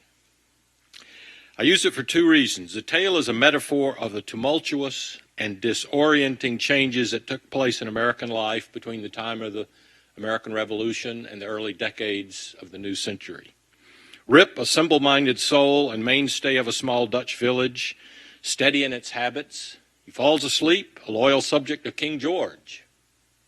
When he awakes some 20 years later, he finds the very character of the people seemed changed. There was a busy, bustling, disputatious tone about it, instead of the accustomed phlegm and drowsy tranquility. Instead of a calm schoolmaster meting out wisdom, he finds a lean, bilious-looking fellow with his pocket full of handbills, haranguing vehemently about the rights of citizens, elections, members of Congress, liberty, Bunker Hill, the spirit of 76. The orator approached the bewildered Rip and asked, "Which side did you vote on, Federalist or Democrat?" I believe with Washington Irving and with historians, many of which we heard from today, that the changes in the years were dramatic and radical. In the words of Gordon Wood, the less than 2 million monarchical subjects who lived in the colonies took for granted that society was and ought to be a hierarchy of ranks and degrees. Yet scarcely 50 years later, these insignificant borderland provinces had become a giant, almost continent-wide republic of nearly 10 million egalitarian-minded, bustling citizens who not only had thrust themselves into the vanguard of history, but had fundamentally altered their society and its social relationships. I use Rip Van Winkle also as a metaphor of my own situation. 25 years ago, I was an actively practicing historian, deep into sources and conversant with scholarly interpretation and debate. Today, having been largely in administrative slumber, I awake to a new world. And like Rip, find that my rifle, once clean and well oiled, has become encrusted with rust, the lock falling off, and the stock worm eaten. My only request is that you modern villagers tolerate my eccentricities and welcome me back, like Rip, as ignorant to be sure, but well-meaning and harmless.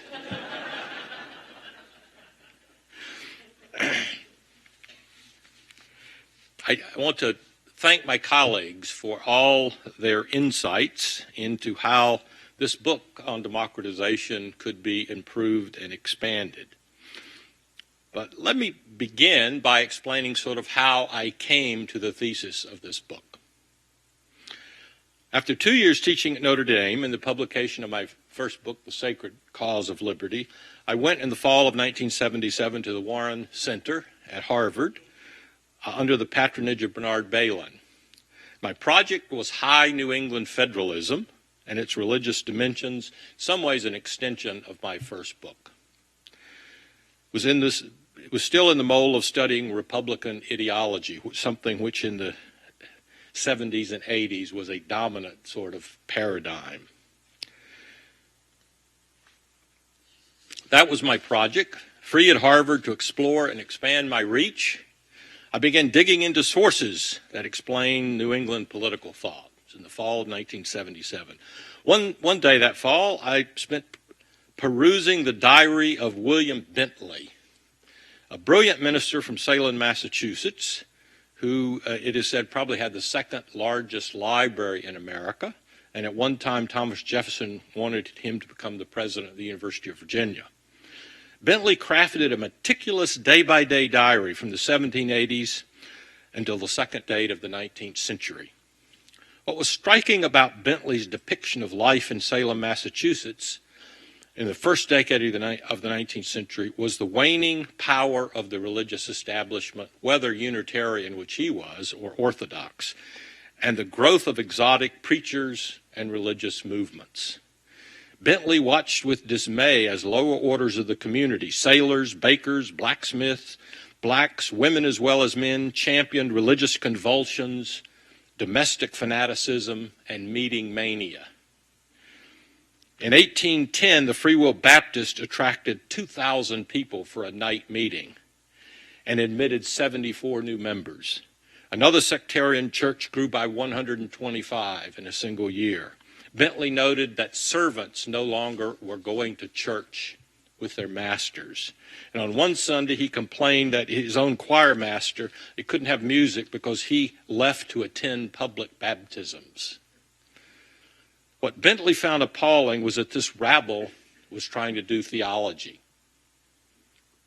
The most interesting character that he notes was one Elias Smith, who at that time I think never had made it into the canon of American religious history. I became fascinated with Smith and found that he published hundreds, if not thousands, of pages. In fact, he had something called the Herald of Gospel Liberty, which he claimed was the first religious newspaper in America. So within days of finding Smith's writings and beginning to pore through them, my project in high intellectual history, The Contours of Federalist Thought, turned 180 degrees, and I began to explore the meaning of what Elias Smith said, and in time, scores like him. My project really became inverted. Fortunately, I was free at Harvard. I didn't tell Bernard Balin for a while. He found out about it when I gave a paper that spring. But everywhere Americans took to expressing their views in print, and there was a revolution in print during these periods. It became very cheap, and virtually almost anyone could publish anytime they wanted. So what struck me is that conventional explanations of the so-called Second Great Awakening, which several have noted today, which essentially, in a capsule, was that the Second Great Awakening was elites trying to use religion to control people and disorder, that somehow this just didn't seem to square. And so over time, it dawned on me that church historians in general had not taken into account the social location of ideas. And I had a certain model of that what might be. Gordon Wood, in his great book, The Creation of the American Republic, in studying anti-federalists, sort of begins to do that. And actually an early article by Alan Taylor was very influential in helping me to say, what's the social location of an idea? I think part of the reason denominational historians haven't done that is because they're inclined to gentrify the past. Mormons and Methodists, for instance, have inadequately explored how ecstatic and visionary were their adherents early in the 19th century. Methodists would prefer to remember John Wesley at Oxford and Charles Wesley writing profound hymns, more so than gritty young itinerants in Kentucky who saw dreams and visions. Mormons would rather think of Joseph Smith, a mind capable sitting at tea with William Ellery Channing and debating theology, rather than a fiery, almost illiterate prophet whose violent life may have been more like David Koresh. I think similarly, religious historians, by and large, have not taken seriously the social location of ideas in their thinking. They're much more likely to have categories like evangelical and rationalist, and that's the sort of fundamental part of the analysis. So anyhow, that came to be a sort of pattern of that. Probably a greater divide than evangelical or rationalist was the whole question of who had the right to speak in God's name. Could an unlettered person understand and articulate the faith as well as a Princeton graduate? Was the history of the church and its canons of theology and decorum something to be prized or to be discarded, as someone like Elias Smith, after reading Thomas Jefferson, suggested? So I agree thoroughly with Amanda Porterfield. There was a huge crisis of authority in the early republic, and I think particularly the further you went down in the social order. People read Thomas Paine and the new violent and popular Republican press that lambasted all traditional notions of the social order. So there was this huge blurring of worlds. Amanda said people were caught among forces they could not control. The old foundations are broken up. That you sense that profoundly among common people. So let me give one example. Actually, in the last 25 years, advances in digital technology allowed me 2 days ago on my computer to call up this 1816 sermon by Thomas Andros. 25 years ago, when I had to do this, I was either in an archive or in a dark library room reading microfilm. And now it's all accessible online in your office. But there's a 1816 sermon by Thomas Andros from Berkeley, Massachusetts, who attacks Elias Smith. And so his text is a text from Peter, things hard to be understood, which the unlearned and unstable wrest to their own destruction.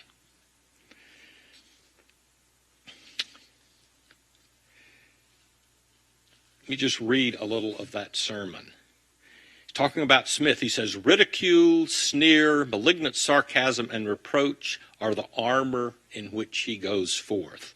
On this ground, and not on sober argumentation, he knows the success of his cause depends. Here he trends exactly in the step of modern infidels, to sneer at what cannot be assailed with candid learning. If he knows the doctrine of original sin is not true, let him sit down and write a manly and candid answer to President Edwards' great work on the subject. In other words, fight like we fight. But at present, such is the character of his publications in general, that no man of a virtuous or pious taste can think of reading them. You see the vast difference in communication style that one sees. No man of a virtuous or pious taste can think of reading this trash, except the people could read it.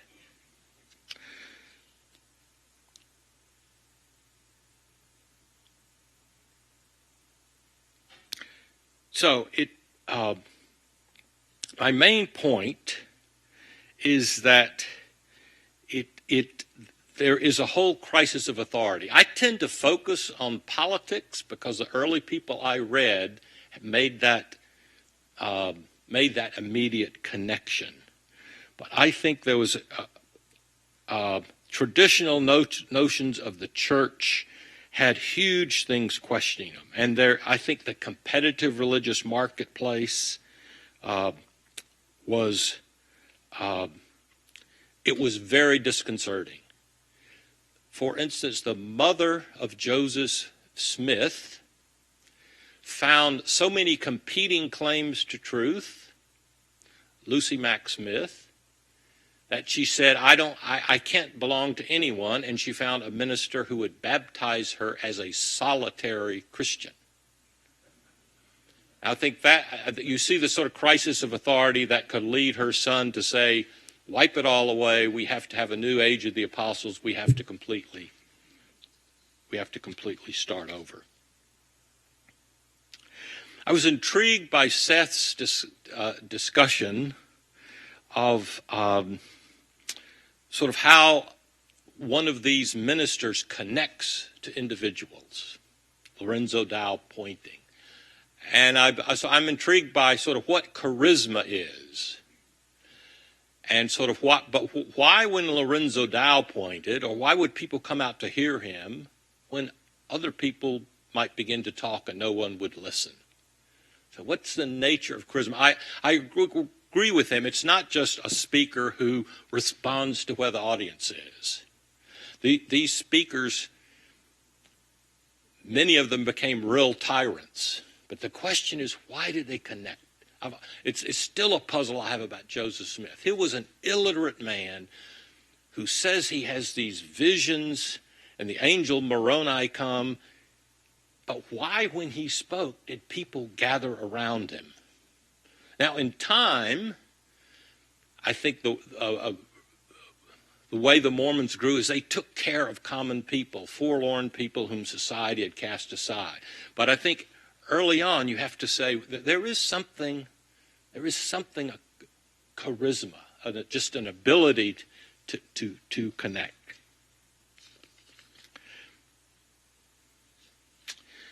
Let me deal with, I think, what's the most salient criticism of the book, which is a theme that sort of runs through all of my colleagues, and that is I am too overly optimistic about the implications of an emerging democratic Christianity, as if these populist groups in reforming theology in the church sort of were genuinely Democrat and it sort of led to good things. In short, the criticism that this was a liberating force, and I don't focus enough on the costs, the tyranny of the majority, the darker side, the repressive elements, the exclusionary elements. I agree with this criticism. And since I was studying the sort of founding generation, the sort of explosion of energy, and so I don't disagree with any of those criticisms. I do mention, as Kathy suggested, I do mention the ironies of these populist upsurges, attempting to erase the difference between leaders and followers. We really got religious demagogues. And I take Seth Perry's point that these leaders exercise tremendous, sometimes despotic authority over their followers, as in the case of Joseph Smith. And leaders did come to the fore who were sensitive to audience. And so it's not unnatural that sort of racist thinking or opposition to Native Americans came to the fore. I think it's interesting what Mark Knoll said about in elitist Britain, they did away with the slave trade far more readily than in democratic America. So I think all of those points, whether it's the vilification of African religion, a callous promotion of Indian removal, the assigning of certain roles to women, sustaining of virulent anti-Catholicism, all those need to be explored. Kathy Breckis suggests that a better concept would be not so much democracy as populism. And in a sense, I agree. But I had a trouble with the popularization of American Protestantism. I will agree. It's a book about Protestants. I mean, in some ways, it could have been the flowering of vernacular Protestantism in America. It is, but on the other hand, I might not retreat from the word, because that's the word they used. And it's the same dilemma that historians have in studying Jacksonian democracy, which had the same both sides. So it's true, somebody like Arthur Schlesinger, you can prize the coming of Jacksonian democracy, but then you can also see how it subjugated Native Americans, was pro-slavery, it promoted a certain kind of market capitalism that hastened the collapse of an older economy of yeomen and artisans. So it seems like it's the same. In some ways, it is the whole dichotomy of democracy in America.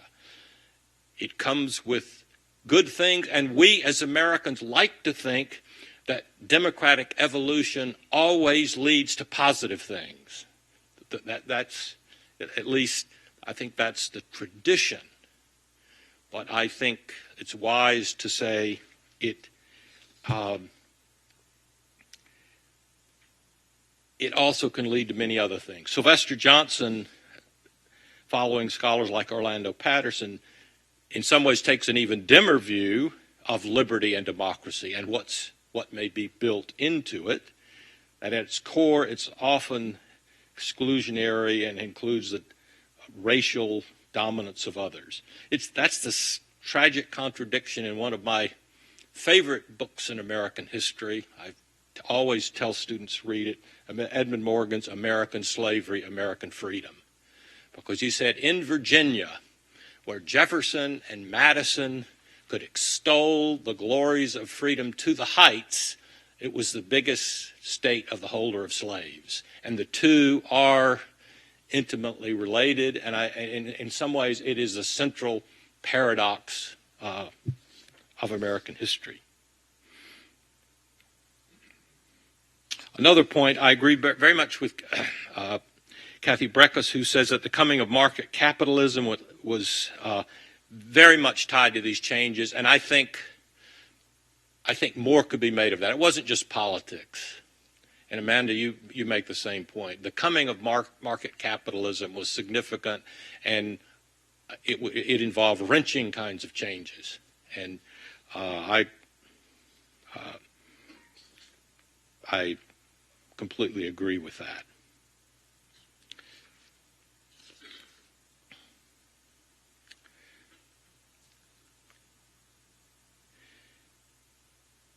So it's the story of populist Protestantism in America.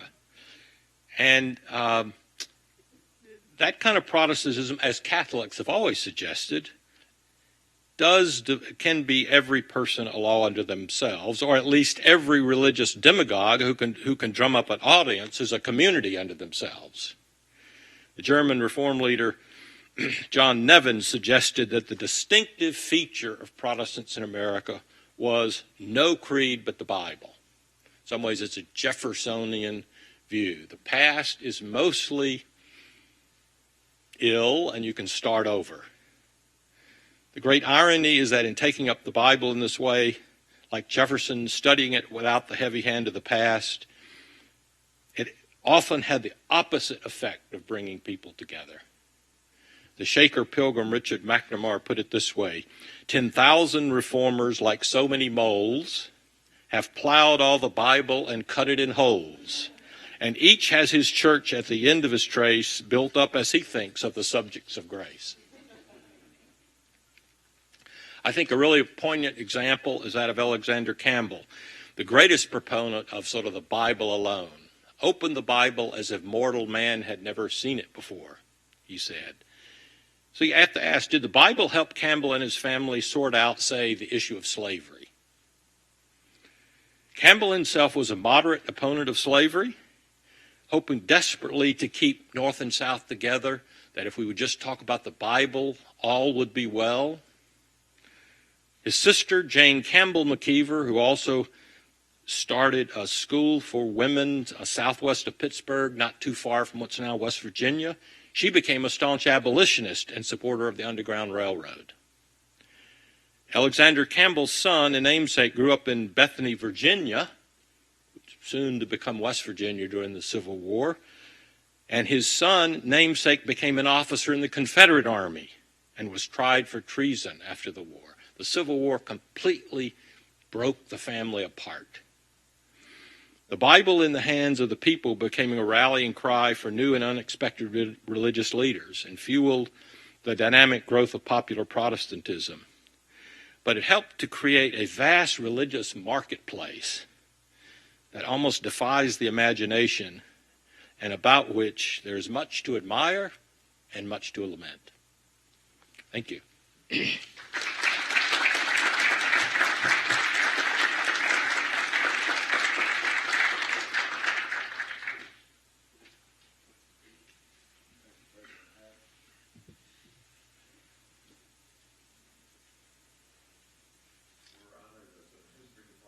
Co-sponsor of this event. I'll start over. We're honored as a history department to be a co-sponsor of this event because Nathan Hatch is a member of our department. He has a really sweet deal. He never has to teach a course. But you got a little glimpse in his remarks just now of the erudition that lies behind his work, and particularly this book. So thank you for those comments. We've had a very rich and engaging day of panelists, and I wanted to start the discussion time by giving you all a chance to react to anything that you heard Nathan say just now, or each other's papers, if you'd like. If something comes to mind, be happy to hear that. And then I'm going to be asking for any questions from all of you who are here today. So anyone on the panel want to take up an issue or a question? Sure, Grant, please. Oh, I'm sorry. At the very end, Nat, you said in the democratization process, there is much to admire and much to lament. And I'm wondering to what, hold that, and then think about Mark Knoll's paper arguing that you showed how much this state of affairs was contingent. It didn't have to happen. It did happen, and you show how it happened, but there was nothing logically necessary. So I'd like to put those two observations together and ask to what extent you think the democratization might have carried within it, if not a kind of a priori logic, but at least a powerful trajectory, a powerful arc toward the kind of results that, say, Sylvester has talked about. I mean, I don't think anything was set, but I do think, as we even know today, I think sometimes when you put things to popular vote, the most reformed, enlightened thinking may not happen, and particularly in a time of fear. So that I think we have to think about our sense of democracy as Americans tends to think if you really make it democratic, the good will result. I mean, on the other hand, if you, I'm reminded of Churchill's statement, democracy is the worst form of government except all those other forms that have been tried. So even if you take the state of Christianity in America and all the problems that may have come in America, do I think it was healthier than maybe what happened in Europe, where religion stayed tied to elites and to fine universities and state churches? I actually think the dynamism of America, which allows elite religion and popular religion and sort of a market where people have to compete, I think there's a lot good that came of it, but it's like the human condition. It's also deeply flawed.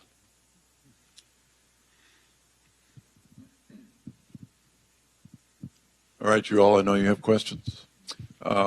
We have runners with microphones, and we're going to use microphones not only so we can hear each other, but because we're live streaming, so we want to make sure your question is heard by whoever might have tuned in. So who would like to pose a question over here? Kate? If you'd introduce yourself when you ask your question, that would be great. Thanks. Sure. I'm Kate Bowler. What a wonderful lineup and a great day. Kathy Breckis offered such a lovely tribute to what it was like to write in the world post-Hatch. I was wondering if you might reflect a little on what it might be like if you wrote this book after Kathy Breckis's contributions to the dynamism and the role of women in the Second Great Awakening. Yeah. Can I say something first? I would say that the book has been written. I have always been grateful that Nathan Hatch discovered some female preachers that he put in the democratization book, but only a few. So he took them very seriously. He was very interested in them, and then left me a space to enter into. I would say it is a book based on print. I mean, I did some archival work, but I decided to do a broad range, and thus I covered women that I could find in print. But I think you had to do a much more in-depth archival search. So I mean, I plead guilty that, but most of these movements were started by men. Let me say one thing. Mark talked about Methodism, and it is, I mean, in some ways it is the great puzzle, because it was apolitical. It was very vernacular in its American form. But that, in a sense, it was the hardest, I think it was the hardest thing for me to explain. Because so many others you can see flowing out of sort of democratic rhetoric. I mean, I do think Edmund Morgan once said that Francis Asbury is the hero of American history. Because when you considered what the man did, he never became an elite. He stayed on horseback. He would travel thousands of miles each year, live in complete poverty, and just recruit young people and constantly expand the perimeter. And so, I mean, one of the reasons Baptists and Methodists grew, in new communities, elites didn't want to go there, and they kept planting churches. They would recruit young, uneducated people who felt called, and they would plant them there.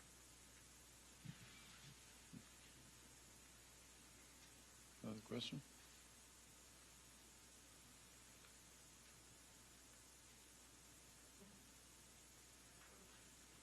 Please.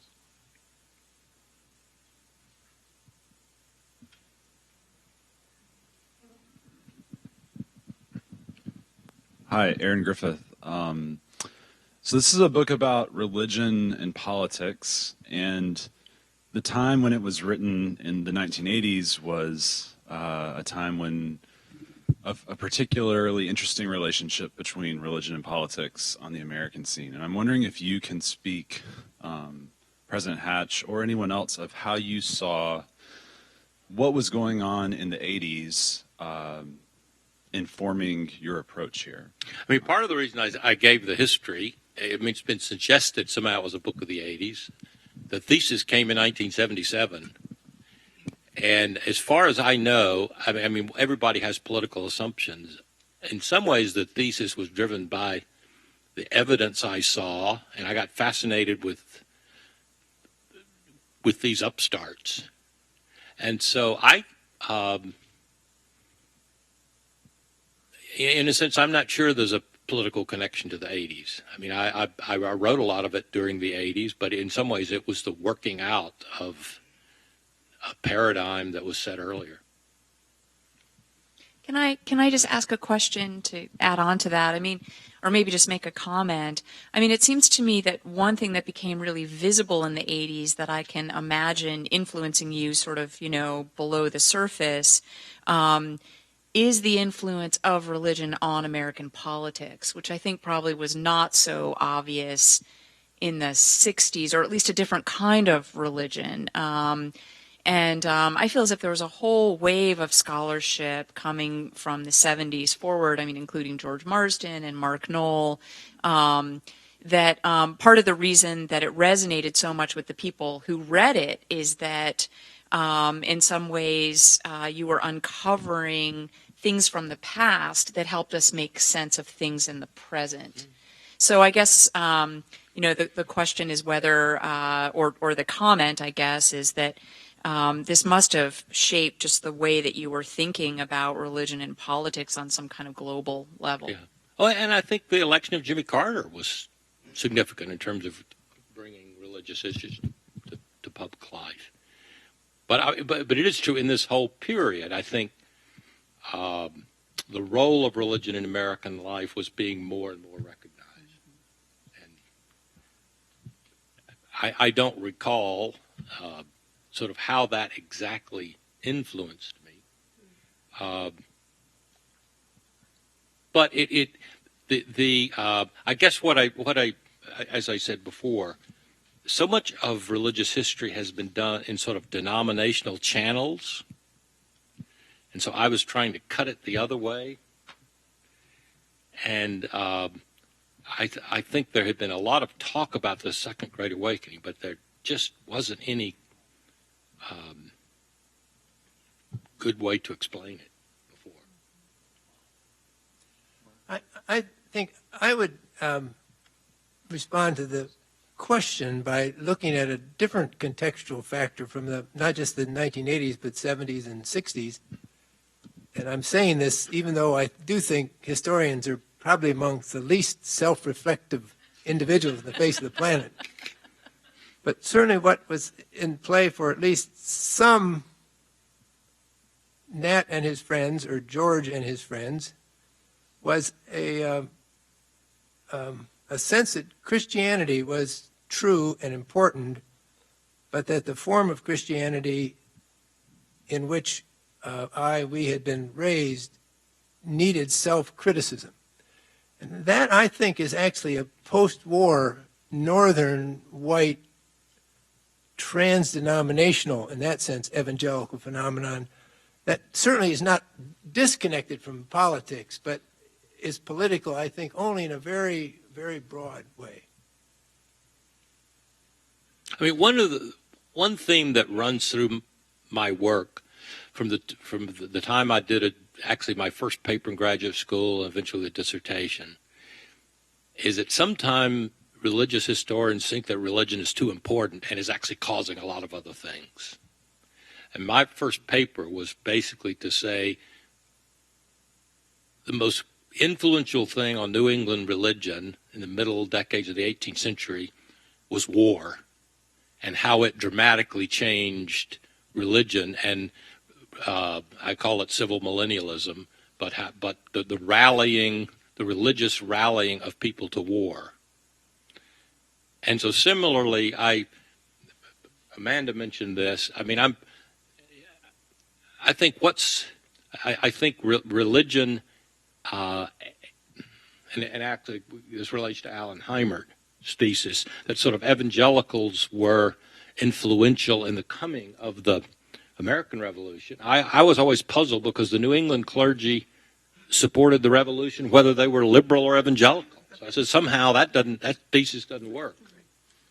And so, I mean, I think they all baptized the revolution, but it was with a what might be called a kind of civil religion. But then I do think that the revolution and the kind of intense political debates and the moving west. I mean, I think Skip's point, Harry Stout's point, is very well taken. I think that's had just a profound effect. It wasn't so much religion affecting other things, although in time it did.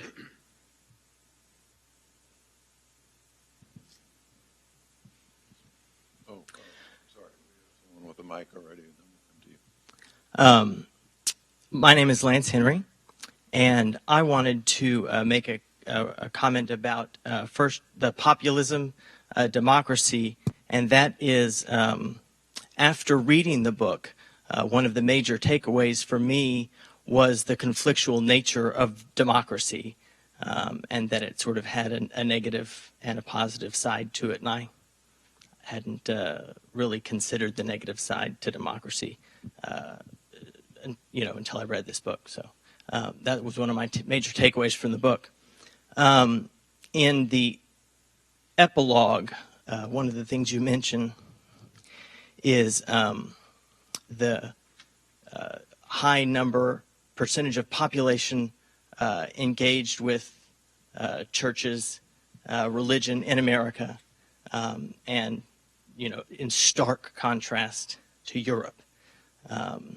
And one time I think you mentioned to me in person that at some point you saw maybe Canada as a good sort of in-between model of between the two, but that changed. And then I also wonder if you there any insights you have from sort of the current trends of the nuns or the non-affiliated, and particularly in the millennial generation, and how that sort of comes into dialogue with your book? Well, I do think it's a way that the U.S., one of the ways that it's different from Great Britain or Europe tradition after the 19th century is the power of religion is greater the further down you go in the social order.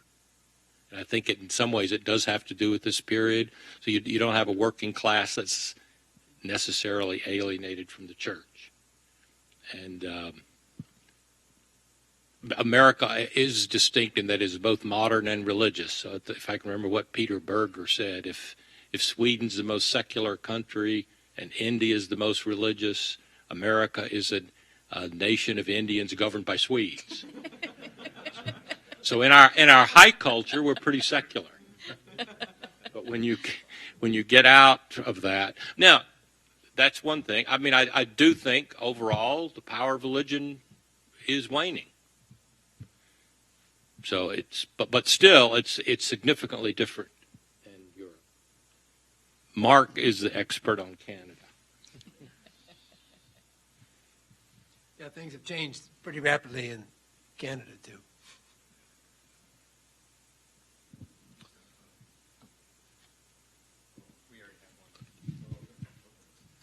Hi, Brandon Bain. Right.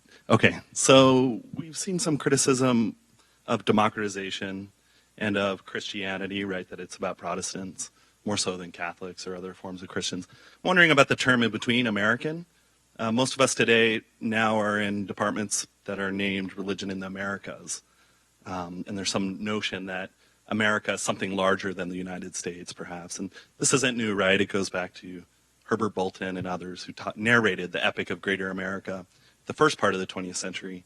But I'm wondering if you were to think about this sort of book as something beyond the United States, and we talked about Canada, but particularly taking Amanda's point about looking at Lyman Beecher in the West, or if we were to look at Texas, or if we were to look even further in New Mexico in this period, how would that change or alter a narration of how democratization is taking hold? Yeah, I mean, Mark alluded to both Mexico and Canada, and certainly you don't have, I mean, they're very different cultures, but I don't think you have, you don't have the same sectarian impulse. You don't have religious marketplaces taking place in those other cultures. I think there's still tradition of state churches, if not, I mean, in Canada, sort of state churches. You have some ferment, but it's never here.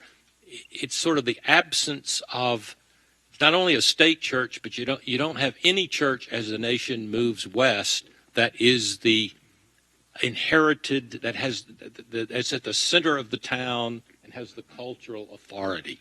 It's sort of who gets into town, and sometimes it may be the Presbyterians or the Methodists, whatever, but it's a market, and you've got to compete.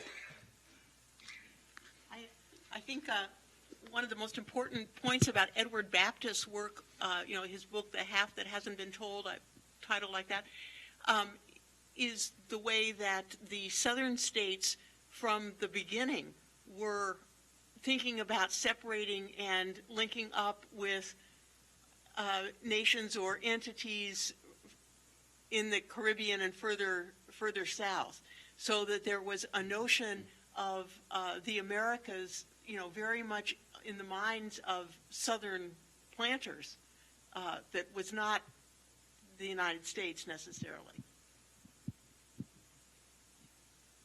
We have someone down here, Andrew, in the first row. It's my turn, right? All right. I have a question.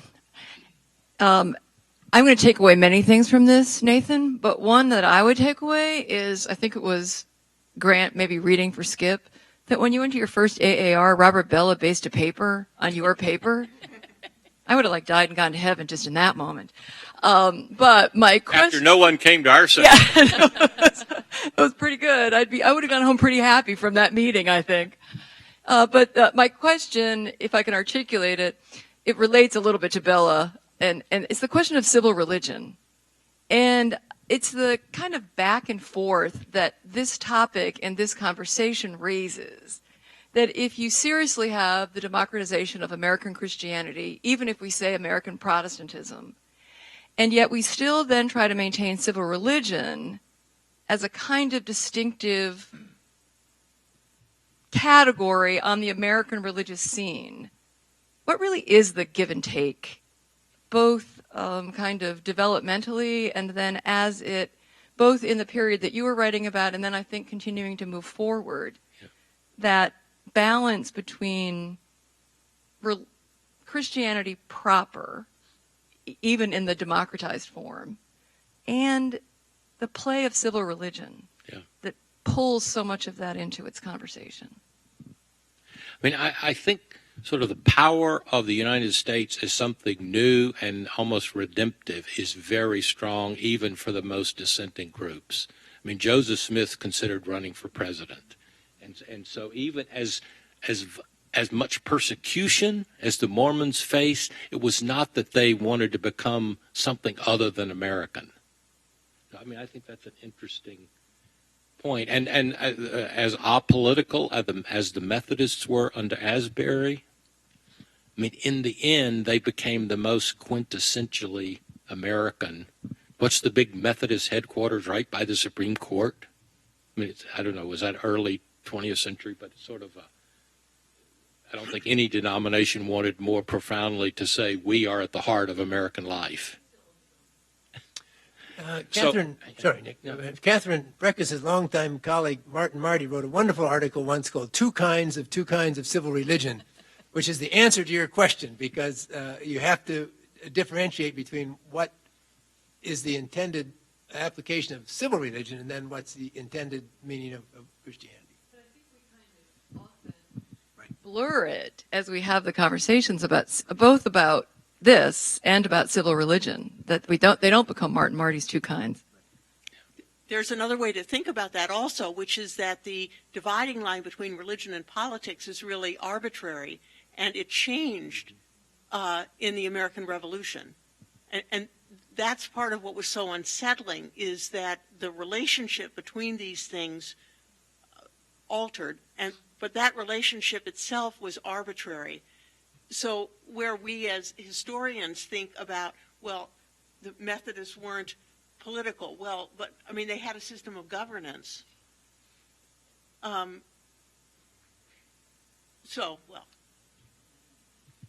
going to take time for one more question, and then I think we'll be really out of time. no pressure on that. My question is actually to the panel, and it's about the reading of the book rather than the writing of the book. I heard continuously in your talks this idea that the book is assigned every year, every semester, every 2 years. And I'm curious if you would all reflect, those of you who've been assigning this, especially to graduate students and especially to students who are going on to write dissertations in American religious history or Atlantic religious history or world religious history, if you have noticed a shift in the way students are encountering the book for the first time, if you've seen a consistency in the way that the book gets read and received, and if you just comment maybe on what you've seen over your careers.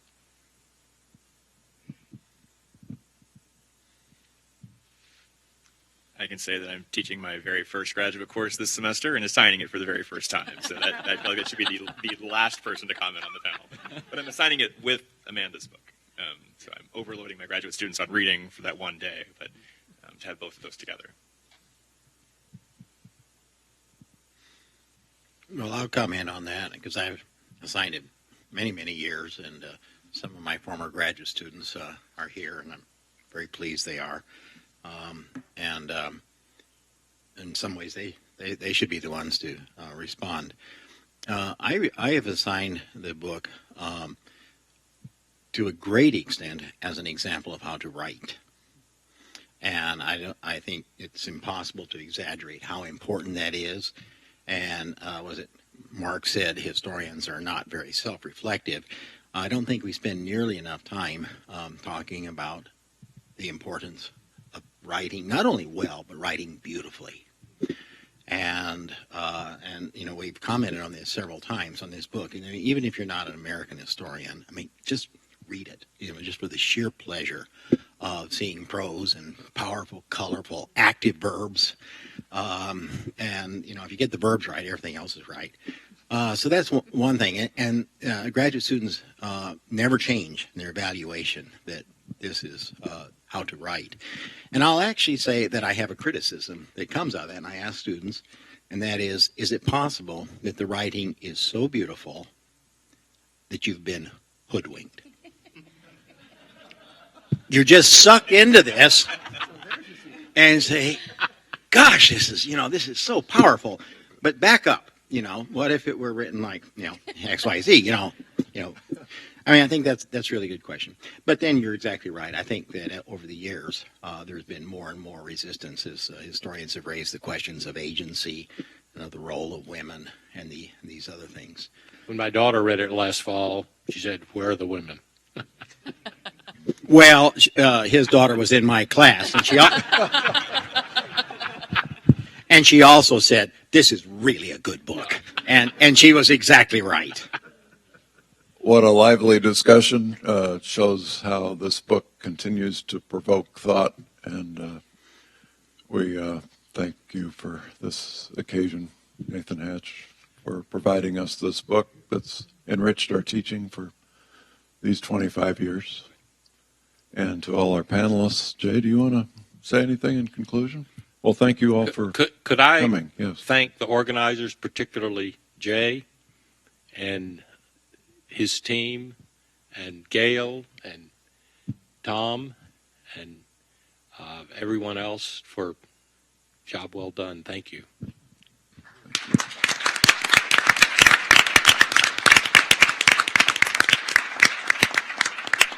Thank you all for coming.